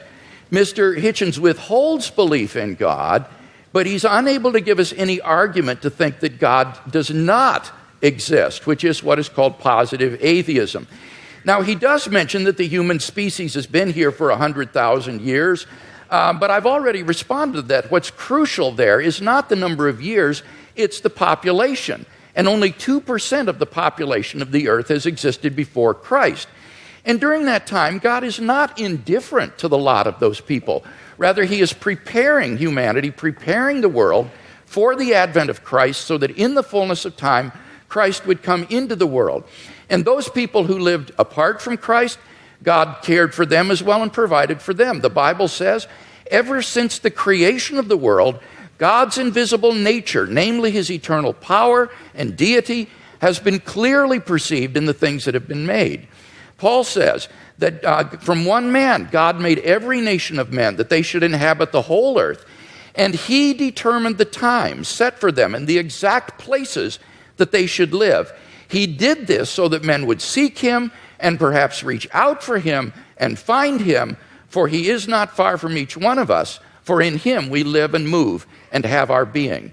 So that those who lived before Christ were covered by the death of Christ, they were covered by his atoning sacrifice, and God will judge them on the basis of the information that they had in their response to general revelation.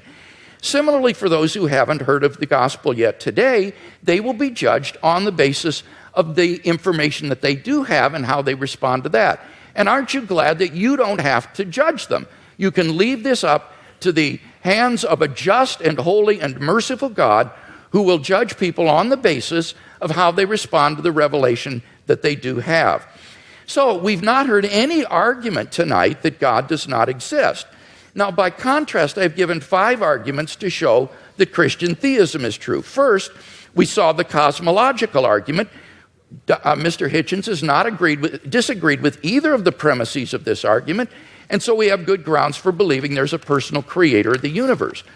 As for the teleological argument, again, he didn't respond to what I said in my last speech with respect to the fine-tuning being well established in science, and that the fact that we're going toward nothingness, as he puts it, is an atheistic assumption, not a Christian assumption, and therefore doesn't do anything to disprove design. Now, what about the moral argument? Here he says that you have to prove that people would behave better if they believed in God. That's not the argument. I hope that's clear to everyone. The argument is that without God as a transcendent foundation for moral values, we're simply lost in sociocultural relativism. Who are you to judge that the Nazi ethic was wrong? Who are you to judge that the ethic of ancient Hinduism was wrong? Who are you to judge that the Afrikaner apartheid is wrong? This is all just the result of sociocultural evolution, and there is no transcendent objective standard apart from God, and that's what God delivers for us. Now, Mr. Hitchens says, name one moral action that an unbeliever could not take. Well, that's trivially easy. If God exists, there are all kinds of moral duties that we have that the unbeliever could not recognize. At the panel discussion last week in Dallas, when Mr. Hitchens demanded that someone name such an action, a pastor on the panel immediately piped up, "How about tithing?" Well, leave it to a pastor to think of that, but clearly that's an action that only a believer would take. Even more fundamentally, what about the first and greatest commandment? You shall love the Lord your God with all your heart, with all your strength, with all your mind. That is an action that only a believer can take. No unbeliever can discharge even this most fundamental of moral duties. But in any case, all of this is beside the point with respect to the moral argument. The point is that on atheism, there are no moral obligations for anybody to fulfill. In nature, whatever is right, and Mr. Hitchens is unable to provide any sort of objective foundation for moral values. Massimo Pigliucci is a philosopher of biology. This is what he has to say. He says, on atheism, there is no such thing as objective morality. Morality in human cultures has evolved, and what is moral for you might not be moral for the guy next door, and certainly is not moral for the guy across the ocean. And what makes you think that your personal morality is the one and everybody else is wrong? What we call homicide or rape, he said, is very, very common among different kinds of animals. Lions, for example, commit infanticide on a regular basis. Now, are these kinds of acts to be condoned? I don't even know what that means, because the lion doesn't understand what morality is. Morality, he says, is an invention of human beings. It's just a convention that human beings have adopted to live together, but it has no objectivity. And that's what I offer Mr. Hitchens tonight, is a solid, transcendent foundation for the moral values that I think he so desperately wants to affirm. What about the resurrection of Jesus? Here he misunderstood N.T. Wright's argument. N.T. Wright's argument is not that the success of Christianity means that it's true. That would apply to Islam and Mormonism. Rather, N.T. Wright's argument is that the origin of the disciples' belief that God had raised Jesus from the dead is so un-Jewish, it is so uncharacteristic, that you have to explain what would bring them to adopt so radical a mutation of Jewish belief as belief in a dying Messiah and a rising Messiah. And he says the only thing he can think of that would explain this is the empty tomb and the post-mortem appearances of Jesus.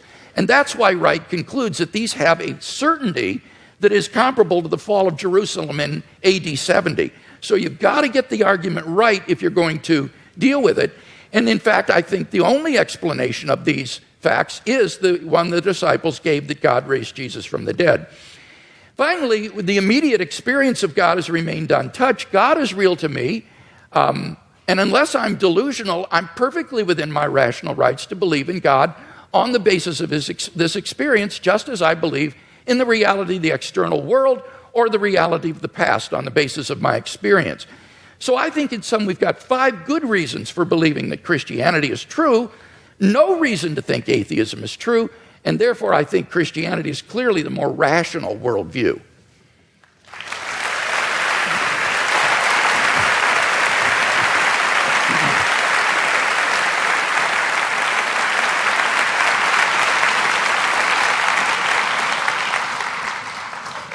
I think it's you'll correct me if I'm wrong, it's Tertullian, isn't it, who says something like, it's variously translated, credo quia absurdum, that the very improbability of the thing, the very unlikelihood of it, the unlikelihood that anyone would fabricate such a thing, for example, that a Jew could be brought to believe something so extraordinary, is testimony to its truth. I'm sure there can't be anyone who doesn't think that's a little too easy, a little too facile. I myself, for example, have followed the career of a woman known vulgarly in the media as Mother Teresa, an Albanian named Agnes Bujashu, a Catholic fanatic operating in the greater Calcutta area.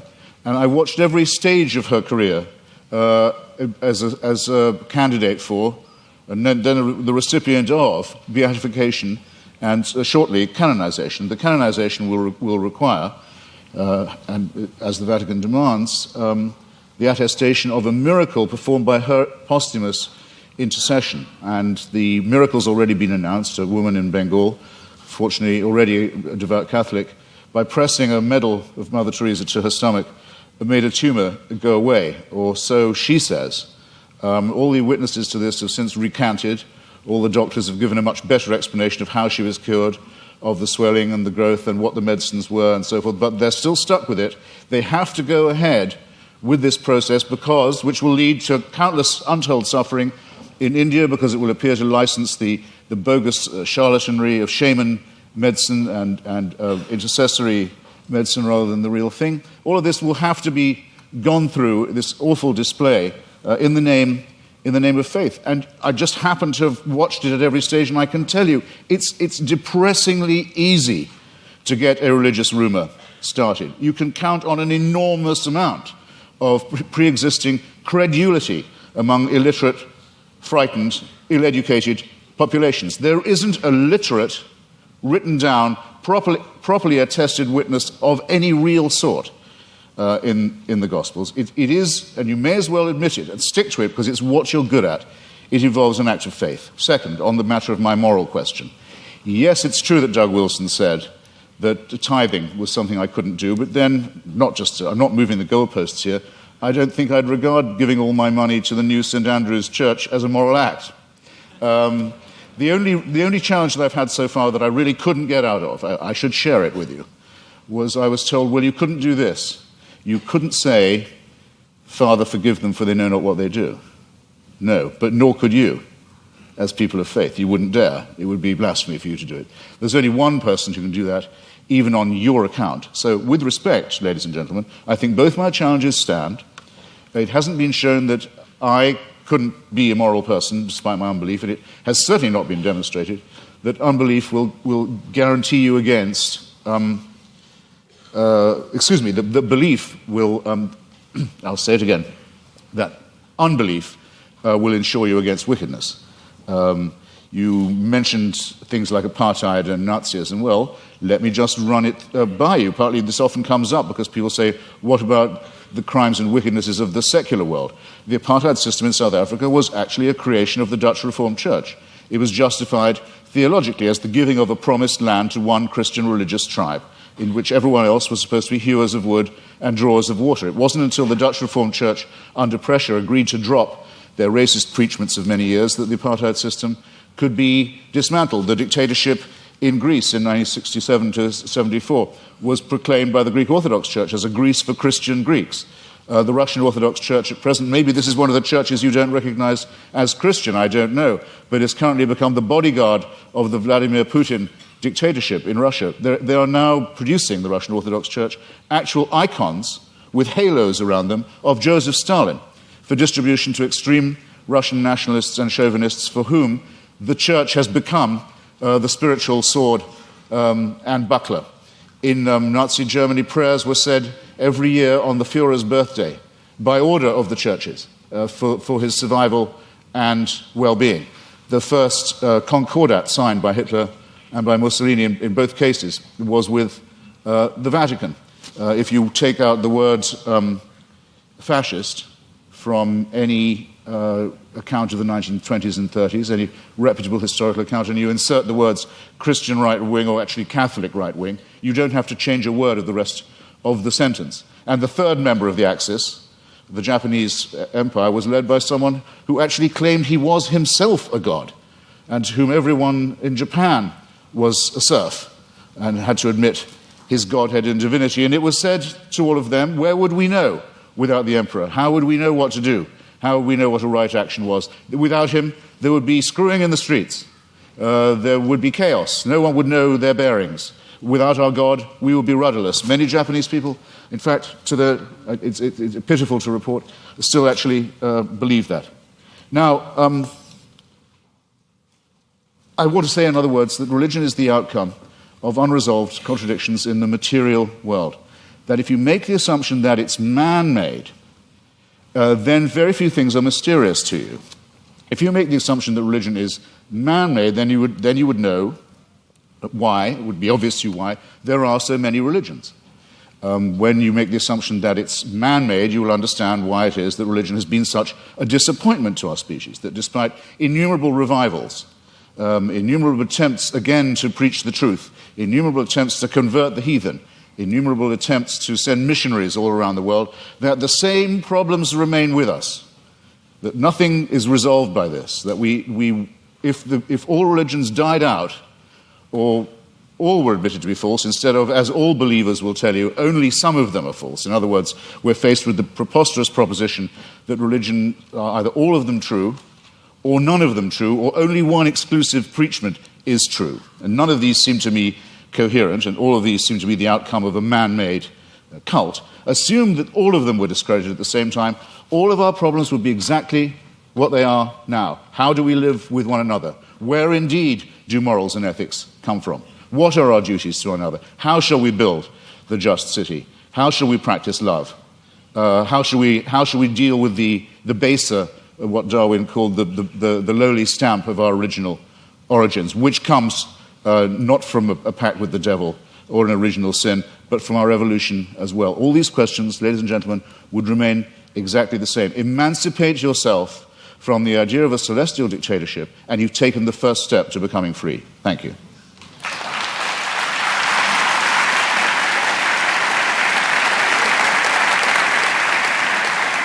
Dr. Craig, your closing argument, 5 minutes.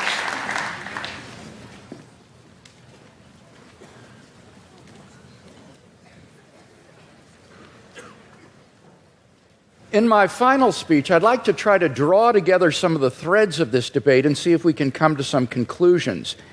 First, have we seen any good arguments tonight to think that God does not exist? No, I don't think we have. We've heard attacks upon religion, Christianity impugned, God impugned, Mother Teresa impugned, but we haven't heard any arguments that God does not exist. Mr. Hitchens seems to fail to recognize that atheism is itself a worldview, and it claims alone to be true, and all the other religions of the world false. It is no more tolerant than Christianity with respect to these other views. He asserts that he alone has the true worldview, atheism. The only problem is he doesn't have any arguments for this worldview. He just asserts it. So it seems to me that if you're going to have a worldview and champion it tonight, you've got to come to a debate prepared to give some arguments, and we haven't heard any. He did have an argument about evolution, but when I explained that, it actually turned out to be supportive of theism. Evolution actually provides evidence for the existence of a designer of the universe. So we've not heard any good arguments to think that atheism is true. Now, I presented 5 reasons to think that theism is true. And this is what God, or the God hypothesis, does give you. He asks, what does it give us? It explains a broad range of human experience, philosophical, ethical, scientific, historical, experiential. I find the attraction of the God hypothesis is that it is so powerful in making sense of the way the world is. For example, the God hypothesis explains the origin of the universe. Mr. Hitchens has completely dropped this point in tonight's debate when we saw that, in fact, scientific and philosophical evidence points to a beginning of the universe out of nothing and therefore to a transcendent personal creator of the cosmos. The teleological argument, the fine-tuning that is established in the initial conditions of the universe, not to speak of in the biological complexity that then ensued. And again, Mr. Hitchens has dropped that in the course of the debate tonight. So we have a creator and an intelligent designer of the cosmos. Thirdly, the moral argument. We saw that without God, there are no objective moral values. And here Mr. Hitchens has consistently distorted the argument. He's portrayed the argument as, how would we know moral values if we didn't believe in God? We don't need to believe in a tyrant in order to find moral values. Unbelief doesn't produce wickedness. That is all irrelevant. The point is that there is no foundation on a naturalistic worldview for the moral values and duties that we both want to affirm. And he agrees with that. This is what he says, and I quote. He says, our innate predisposition to both good and wicked behavior is precisely what one would expect to find of a recently evolved species that is half a chromosome away from chimpanzees, primate, and elephant, and even pig societies show considerable evidence of care for others, parent-child bonding, solidarity in the face of danger, and so on. As Darwin put it, any animal whatever endowed with well-marked social instincts would inevitably acquire a moral sense or conscience as soon as its intellectual powers had become as well developed as in man. That is the sociobiological explanation of morality. The problem is that moral sense that develops in pig societies, chimpanzees, baboons, and Homo sapiens is illusory on atheism, because there are no objective moral duties or values that we have to fulfill, and that's what the theist can offer Mr. Hitchens. And so I want to invite Mr. Hitchens to think about becoming a Christian tonight.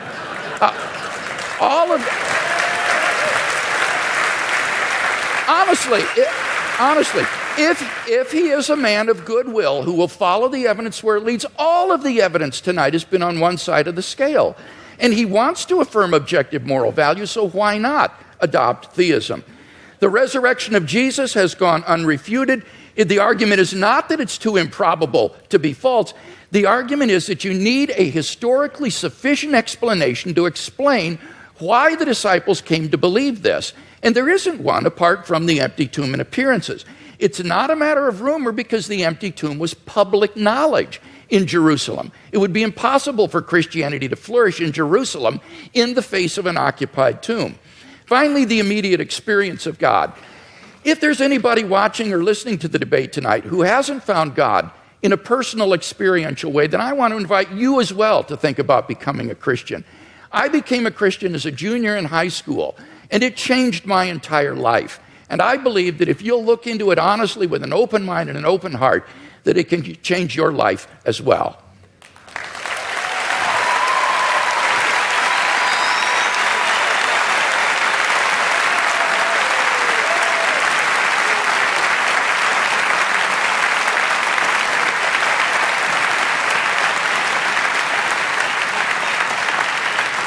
Mr. Hitchens has yielded his time, and therefore we move to questions, and we are directing those questions to students tonight. I want to repeat something Dr. Hazen said: there are stupid questions. I want to add to it, we are uninterested in your opinions, only your questions matter to us. I don't know where the microphone is. Can we hear the first question? Each participant will answer every question. Dr. Craig, Mr. Hitchens, thank you so much. It's been great listening to you both. My question is for Mr. Hitchens. Mr. Hitchens, in your book, God is Not Great, you say that, quote, there are 4 irreducible objections to religious faith, end quote. The third being that religious faith, quote, is both the result and the cause of dangerous sexual repression, end quote. So here's my question for you. Is it good that the Bible prohibits humans from having sex with animals? Or is that an example of dangerous sexual repression?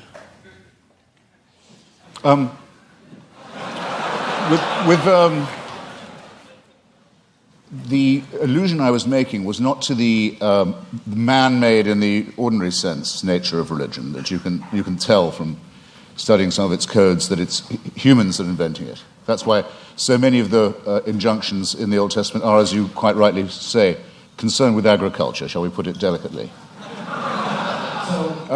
But it's more that it's men-made, that it's designed to keep women in subordination. But could you answer the question? Do you Yes. think the Bible is right to prohibit humans from having sex with animals? I don't know of any good advice about having sex with animals. In favor of it, I mean to say, look, there are things that if people do, incest is one, and cannibalism is another. If you do them, you'll die out. A society that permitted it would. There were societies in New Guinea that did practice cannibalism, and there's a terrible disease that you get called kuru if you do it, and it seems to be. It's, if you like, there are some rules that are self-enforcing.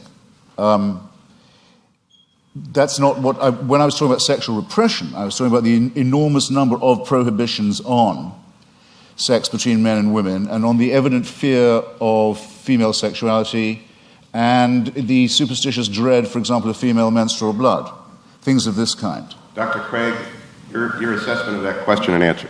Well, I think the question illustrates that apart from God, whatever is in nature is right. There is no thing barred in nature if there is no sort of objective moral code. So The question is a good one because it illustrates that here is a guideline for sexual expression that is very good for human beings and not something that's meant to be repressive or harmful to human beings. In fact, the studies I've seen says that religious people have more fun with sex than people who are not religious. And it's actually shows that they are more sexually satisfied in marriage and so forth. So I think the question makes a good point. I think I have to have another bite at this.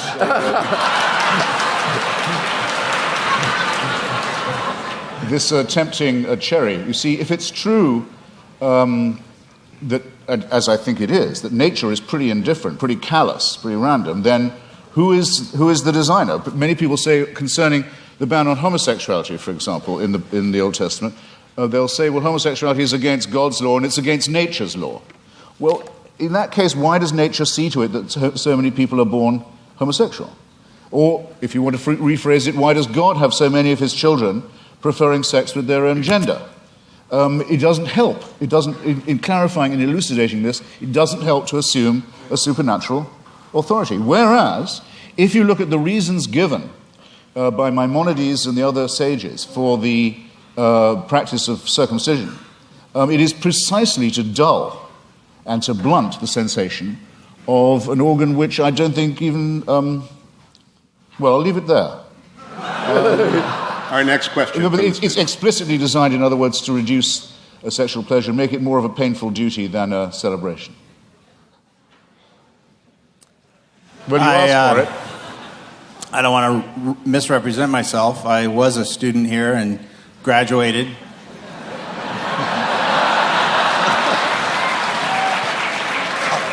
Somewhat by the skin of my teeth, but Mr. Hitchens, you stated that some of your most strongly stated arguments are that the results of religion, violence, death, destruction, the motivation being religion, discredit those who would promote a belief in God. However, I think there's an imbalance there in that the nuclear bomb was created by physicists and is the most demonstrable violence perpetrated on mankind. So I wonder how you respond to that. Well, physics isn't an ideology. Physics isn't a belief system. It's a science. Well, I think that would be subjective. I mean, you could any more than the Marie Curie discovering radium makes her practice morally different. I mean, it's not comparing like with like.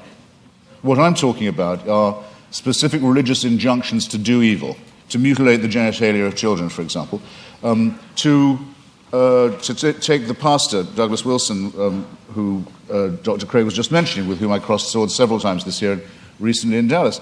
I happened to be mentioning to him about the commandment to exterminate the Amalekites in one of our debates, and he said that commandment is still valid. If there were any Amalekites, it would be his job to make sure that they were all put to the sword. And some of the virgins left over for slavery, purposes better imagined perhaps than described. I think this is a very serious problem. I'm not taking refuge in the commonplace that sometimes religious people behave badly, that would discredit religion. That would be a very soft option. I'm saying there are specific biblical, scriptural injunctions to do evil. Dr. Craig, in that regards, those who are announced atheists who have done evil in the world, particularly in the last 20th century, the Marxists, the Trotskyites, the Stalinists, have they done more damage in your view and more evil than the Christians? Well, this is a debate, Hugh, that I don't want to get into because I think it's irrelevant. I as a philosopher, and I mean this, am interested in the truth of these worldviews more than I'm interested in the social impact. And you cannot judge the truth of a worldview by its social impact. That's just irrelevant. Bertrand Russell, in his essay, Why I'm Not a Christian, understood this. Russell said, you cannot assess the truth of a worldview by seeing whether it's good for society or not. Now, the irony was, when Russell wrote that back in the 20s, he was trying to refute those who said that you should believe in Christianity because it's so socially beneficial. to society. It was just the mirror image of Christopher Hitchens' argument, where saying you shouldn't believe in it because it's socially detrimental to human culture. But I think Russell's point cuts both ways because it's a valid point. You can't assess the truth of a worldview by arguing about its cultural and social impact. There are true ideas that may have had negative social impact, and therefore we have to deal with the truth of these, the arguments for and against them, and not get into arguments about has Marxism or Chinese communism been responsible for more deaths than theism in the 20th century. No, I completely concur with what you say there. I mean, I just wanted to say that I think that those commandments are injunctions to do evil, but I would much prefer to say that the tribe that thought it was hearing these instructions from God to kill all of its rivals, exterminate all its rivals for the Holy Land, might possibly have had, I think it's overwhelmingly probable it did have, a need to seek and claim divine approval for the war of greedy extermination, annexation, and racist conquest that it was going to undertake anyway. In other words, I don't think there was an authority issuing that commandment, whether it was morally good or otherwise, as a matter of the truth. But I would add, and I think the concession is very well worth having, that there is absolutely no proof at all that Christianity makes people behave better.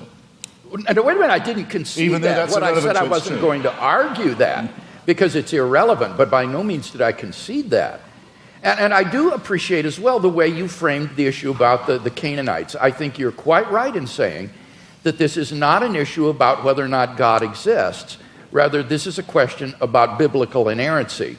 Did these ancient Israelites get it right in thinking that God had commanded them to do these things, or did they, in their nationalistic fervor, think God is on our side and do something which, in fact, they weren't commanded to do by God? So that this isn't an issue between atheism and theism. This is an issue about biblical inspiration and inerrancy, and that's an important issue, but it's not one that is on the floor tonight.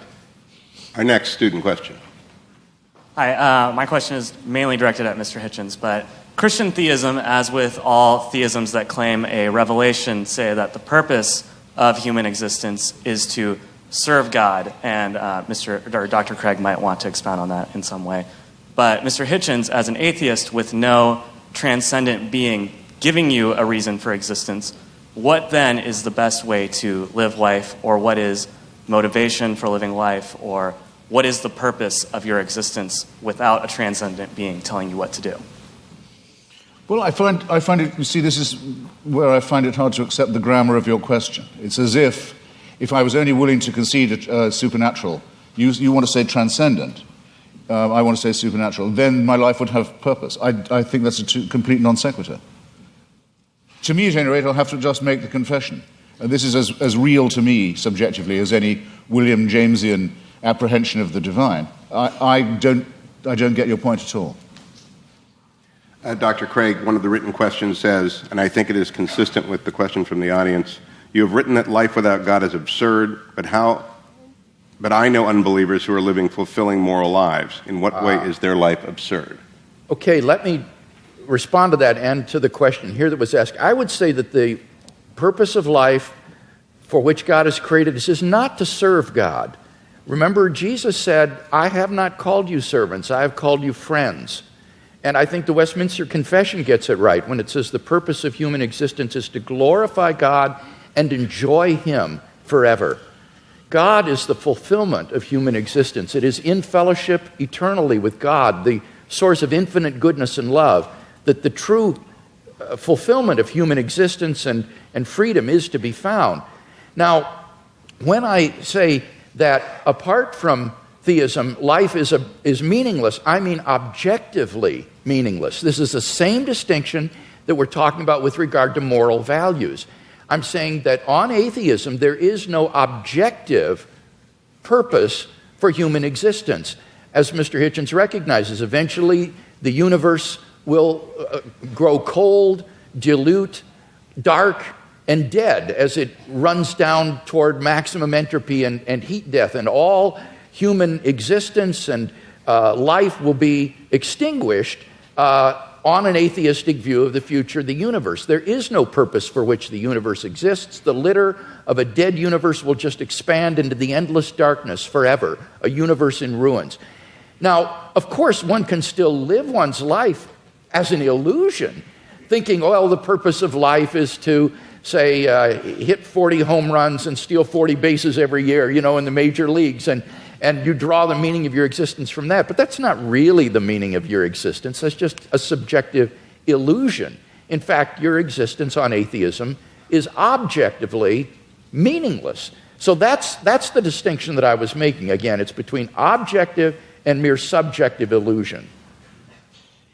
Well, I think it has it exactly the wrong way around. You see, as I was beginning to say earlier, we didn't have time in the question period.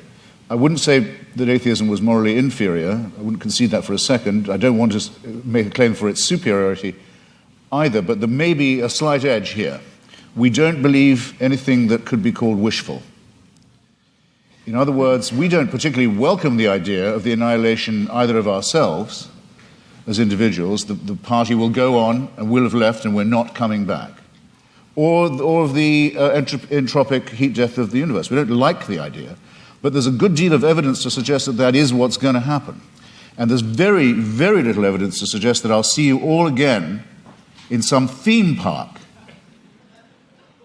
One nice and one nasty experience. There's absolutely no evidence for that at all. So I'm willing to accept, on the evidence, conclusions that may be unwelcome to me. I'm sorry if I sound as if I'm spelling that out, but I will. Now, you want to know what makes my life meaningful? Generally speaking, it's been struggling myself to be free, and if I can say it without immodesty, Mr. Hewitt kindly said it for me, too flatteringly beforehand, but trying to help others to be free too.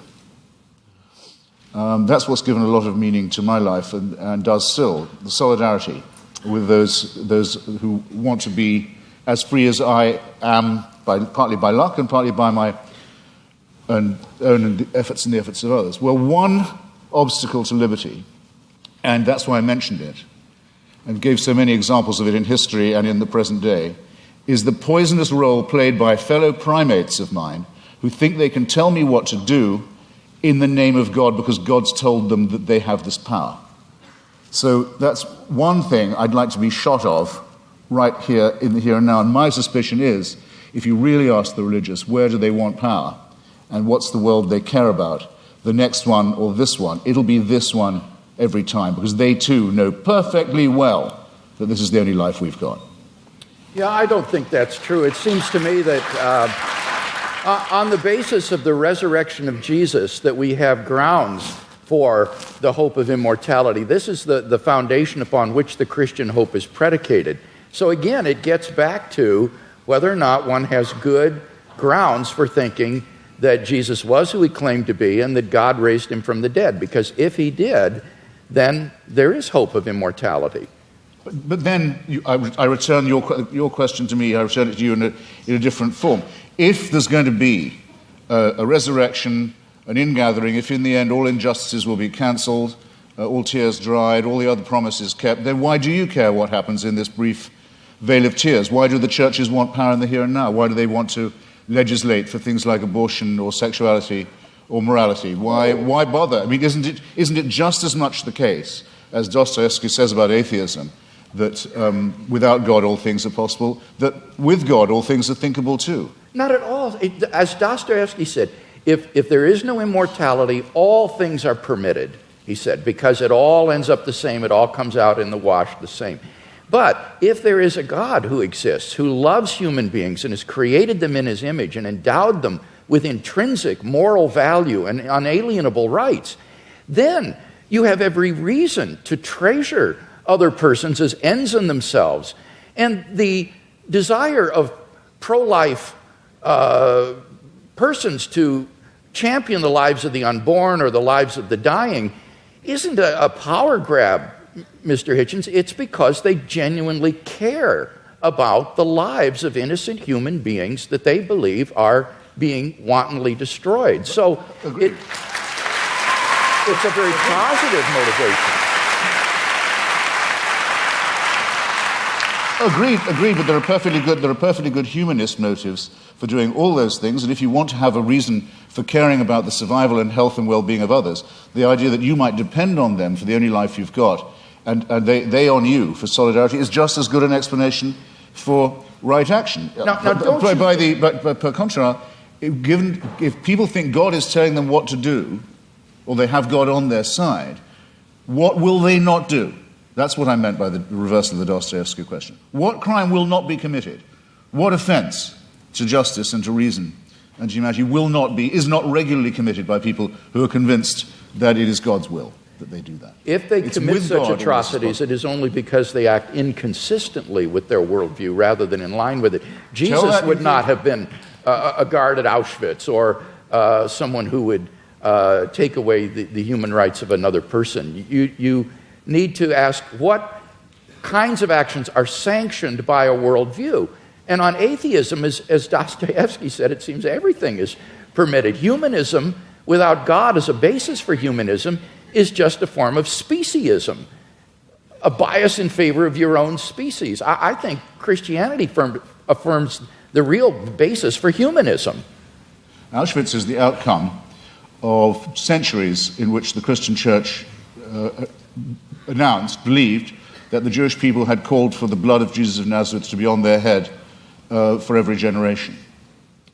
It's only in one verse in the Bible, I know, but it happens to be the verse the church picked up on. I don't say Jesus would have been a guard there. That's not the point. The point is that this is not an aberration of religion. It is a scriptural injunction, as is the one to kill the Amalekites, as is the one to mutilate the genitals of children. The issue is, would Jesus have been a guard at Auschwitz? Because insofar as people who claim to be his followers were guards at Auschwitz, they were acting inconsistently and in defiance of the ethic of Jesus of Nazareth. Well, you should tell that to the Vatican. I mean, we know Paul Johnson, in his very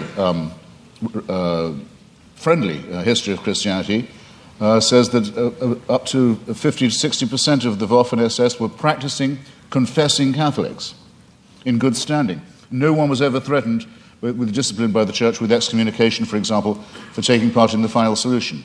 The only Nazi ever excommunicated by the church was Joseph Goebbels, and if you like, I'll tell you why. To the student. His wife was a divorced Protestant. He was going to tell us anyway. Excuse me, Christianity does have some standards. Next student.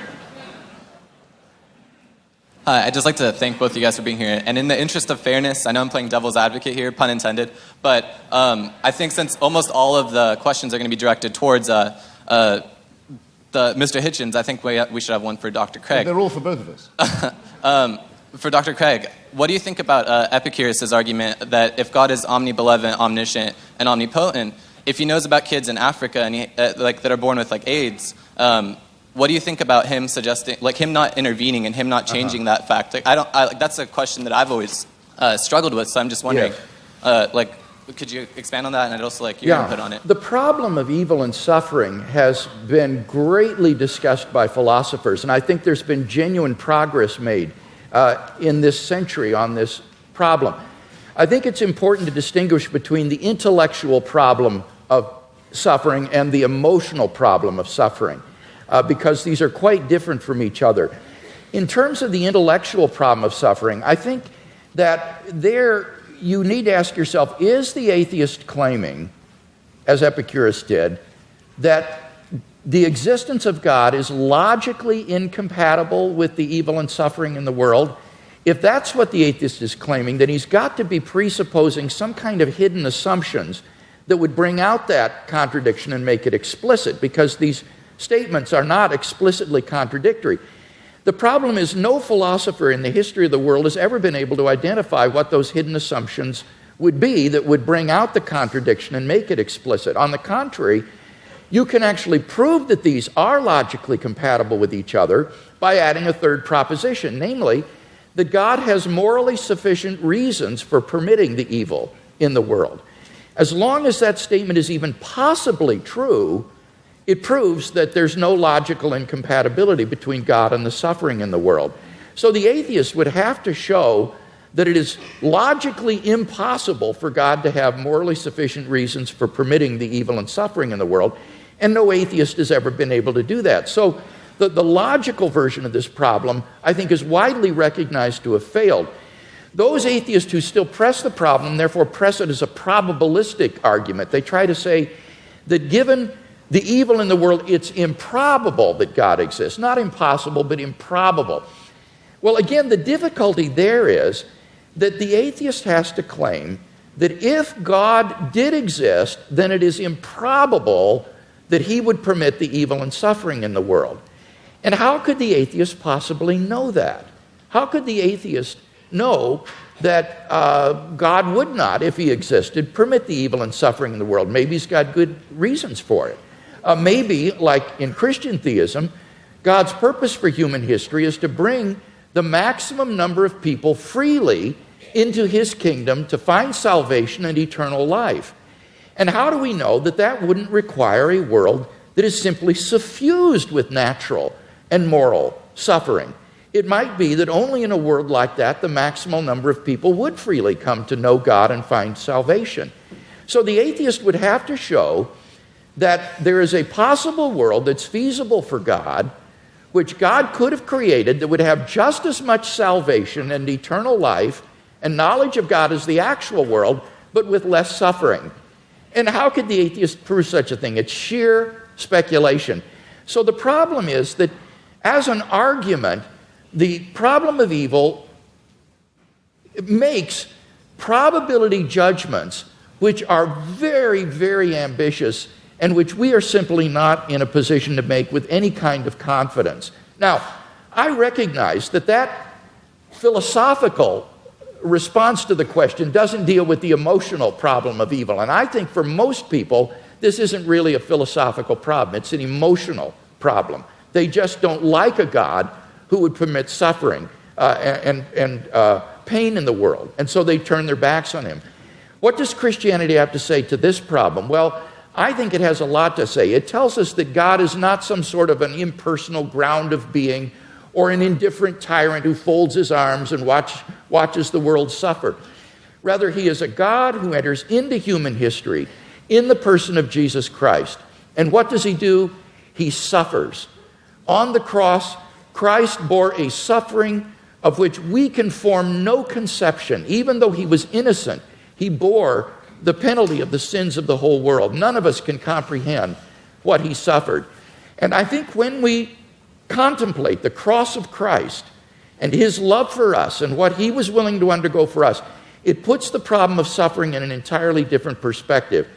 It means, I think, that we can bear the suffering that God calls upon us to endure in this life with courage and with optimism for an eternal life of unending joy beyond the grave because of what Christ has done for us. And he will give us, I think, the courage and the strength to get through the suffering that God calls upon us to bear in this life. So whether it's an emotional issue or an intellectual issue, I think ultimately Christian theism can make sense out of the suffering and evil in the world. As the clock winds down, I reserve the last question for myself, Mr. Hitchens. Just on the devil's advocate point, when the Vatican asked me to testify against Mother Teresa, I discovered that the office of devil's advocate has been abolished now. So I come before you as the only person ever to have represented the devil pro bono. Last question. Yeah. Now, I'm not one of the, I was very intrigued by that reply and largely agree with it. If I was a believer, I would not feel God owed me an explanation. I'm not one of those atheists who thinks you can go around complaining. I mean, if you make the assumption that there is a deity, then all things are possible. You just have to be able to make that assumption. At our debate in Dallas the other day, I mentioned the case of Fräulein Freisel, the Austrian woman who was imprisoned in a dungeon by her father for a quarter of a century and incestuously raped and tortured and kept in the dark with her children for 25 years. And I asked people to imagine how she must have beseeched him, how she must have begged him, and how the children must have, and how they must have prayed, and how those prayers went unanswered, and those beggings and beseechments went unanswered for 25 years. And Douglas Wilson's reply to me was, God will cancel all that, and all those tears will be dried. And I say, well, if you're capable of believing that, then obviously what that woman went through and her children went through was perfectly worthwhile, and her father was all that time, without knowing it, and apparently not particularly wishing it, an instrument of the divine will. And as I have said to you before this evening, had occasion to say, you're perfectly free to believe that if you wish. To conclude, I do. you could, Mr. Hitchens, you've got 4,000 people here, tens of thousands more watching. You could do the same exchange at Wheaton, at Westmont, at Azusa Pacific, at Point Loma, at Notre Dame, at every great Christian university in the United States. Why do you think so many people come out to see debates with accomplished people like Dr. Craig and you? It's a time for this great question to come up again. I think there are two reasons for it. One is the emergence of a very aggressive theocratic challenge in various parts of the world. We are about to see a long-feared nightmare come true, the acquisition of apocalyptic weaponry by a messianic regime in Tehran, which is already enslaving and ruining a formerly great civilization. We see the forces of Al-Qaeda and related jihadists ruining the societies of Iraq, of Afghanistan, Pakistan.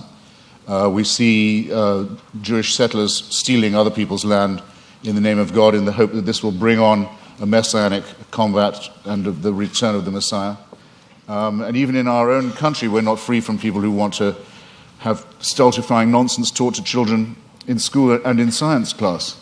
So there's that. It's in the news all the time. And then there's the existence of a very small group, of which I'm very proud to be a part, that says it's time to take a stand against theocratic bullying and is willing to go anywhere to debate these matters and put these great questions to the proof. So, thank you for giving me the chance. Yeah,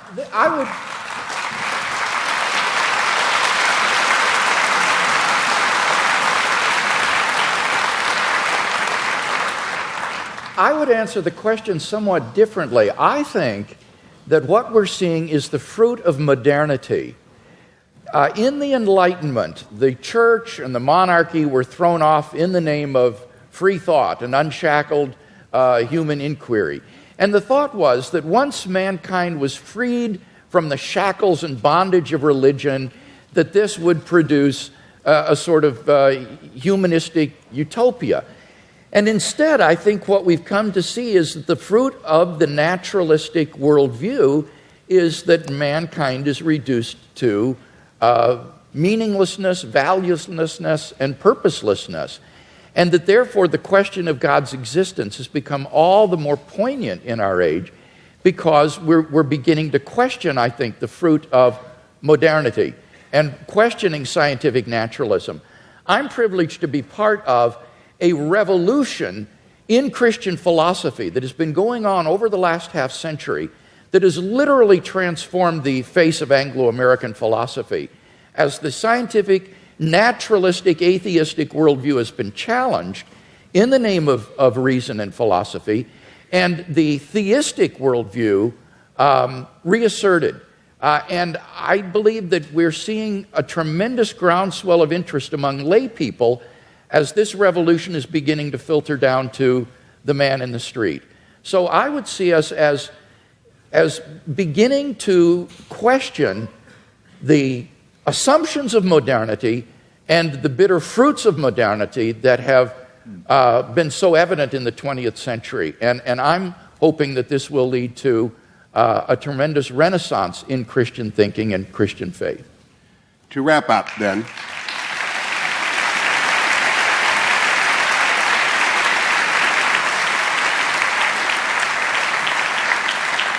five quick observations and some instructions. Number one, no good society prohibits debates such as this one. Number two, only confident faith welcomes them. Only extraordinary universities stage them. And only very accomplished scholars and intellectuals can make them interesting and entertaining. Please join me in welcoming and thanking our panelists.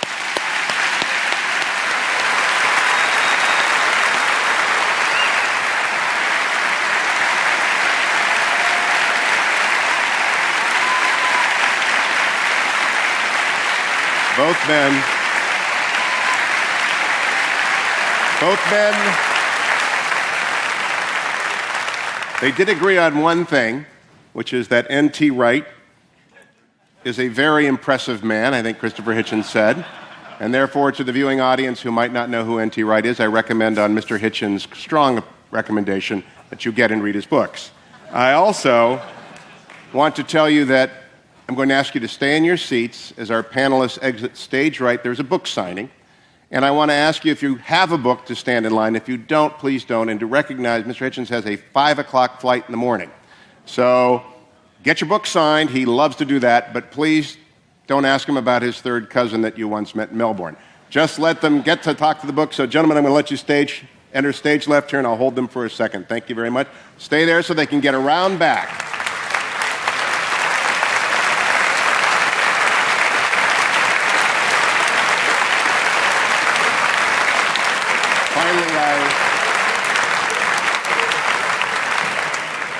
I want to thank Dr. Craig Hazen, Torrey Honors Institute, and everyone at Biola for coming this evening. Have a safe, productive trip home. Good night.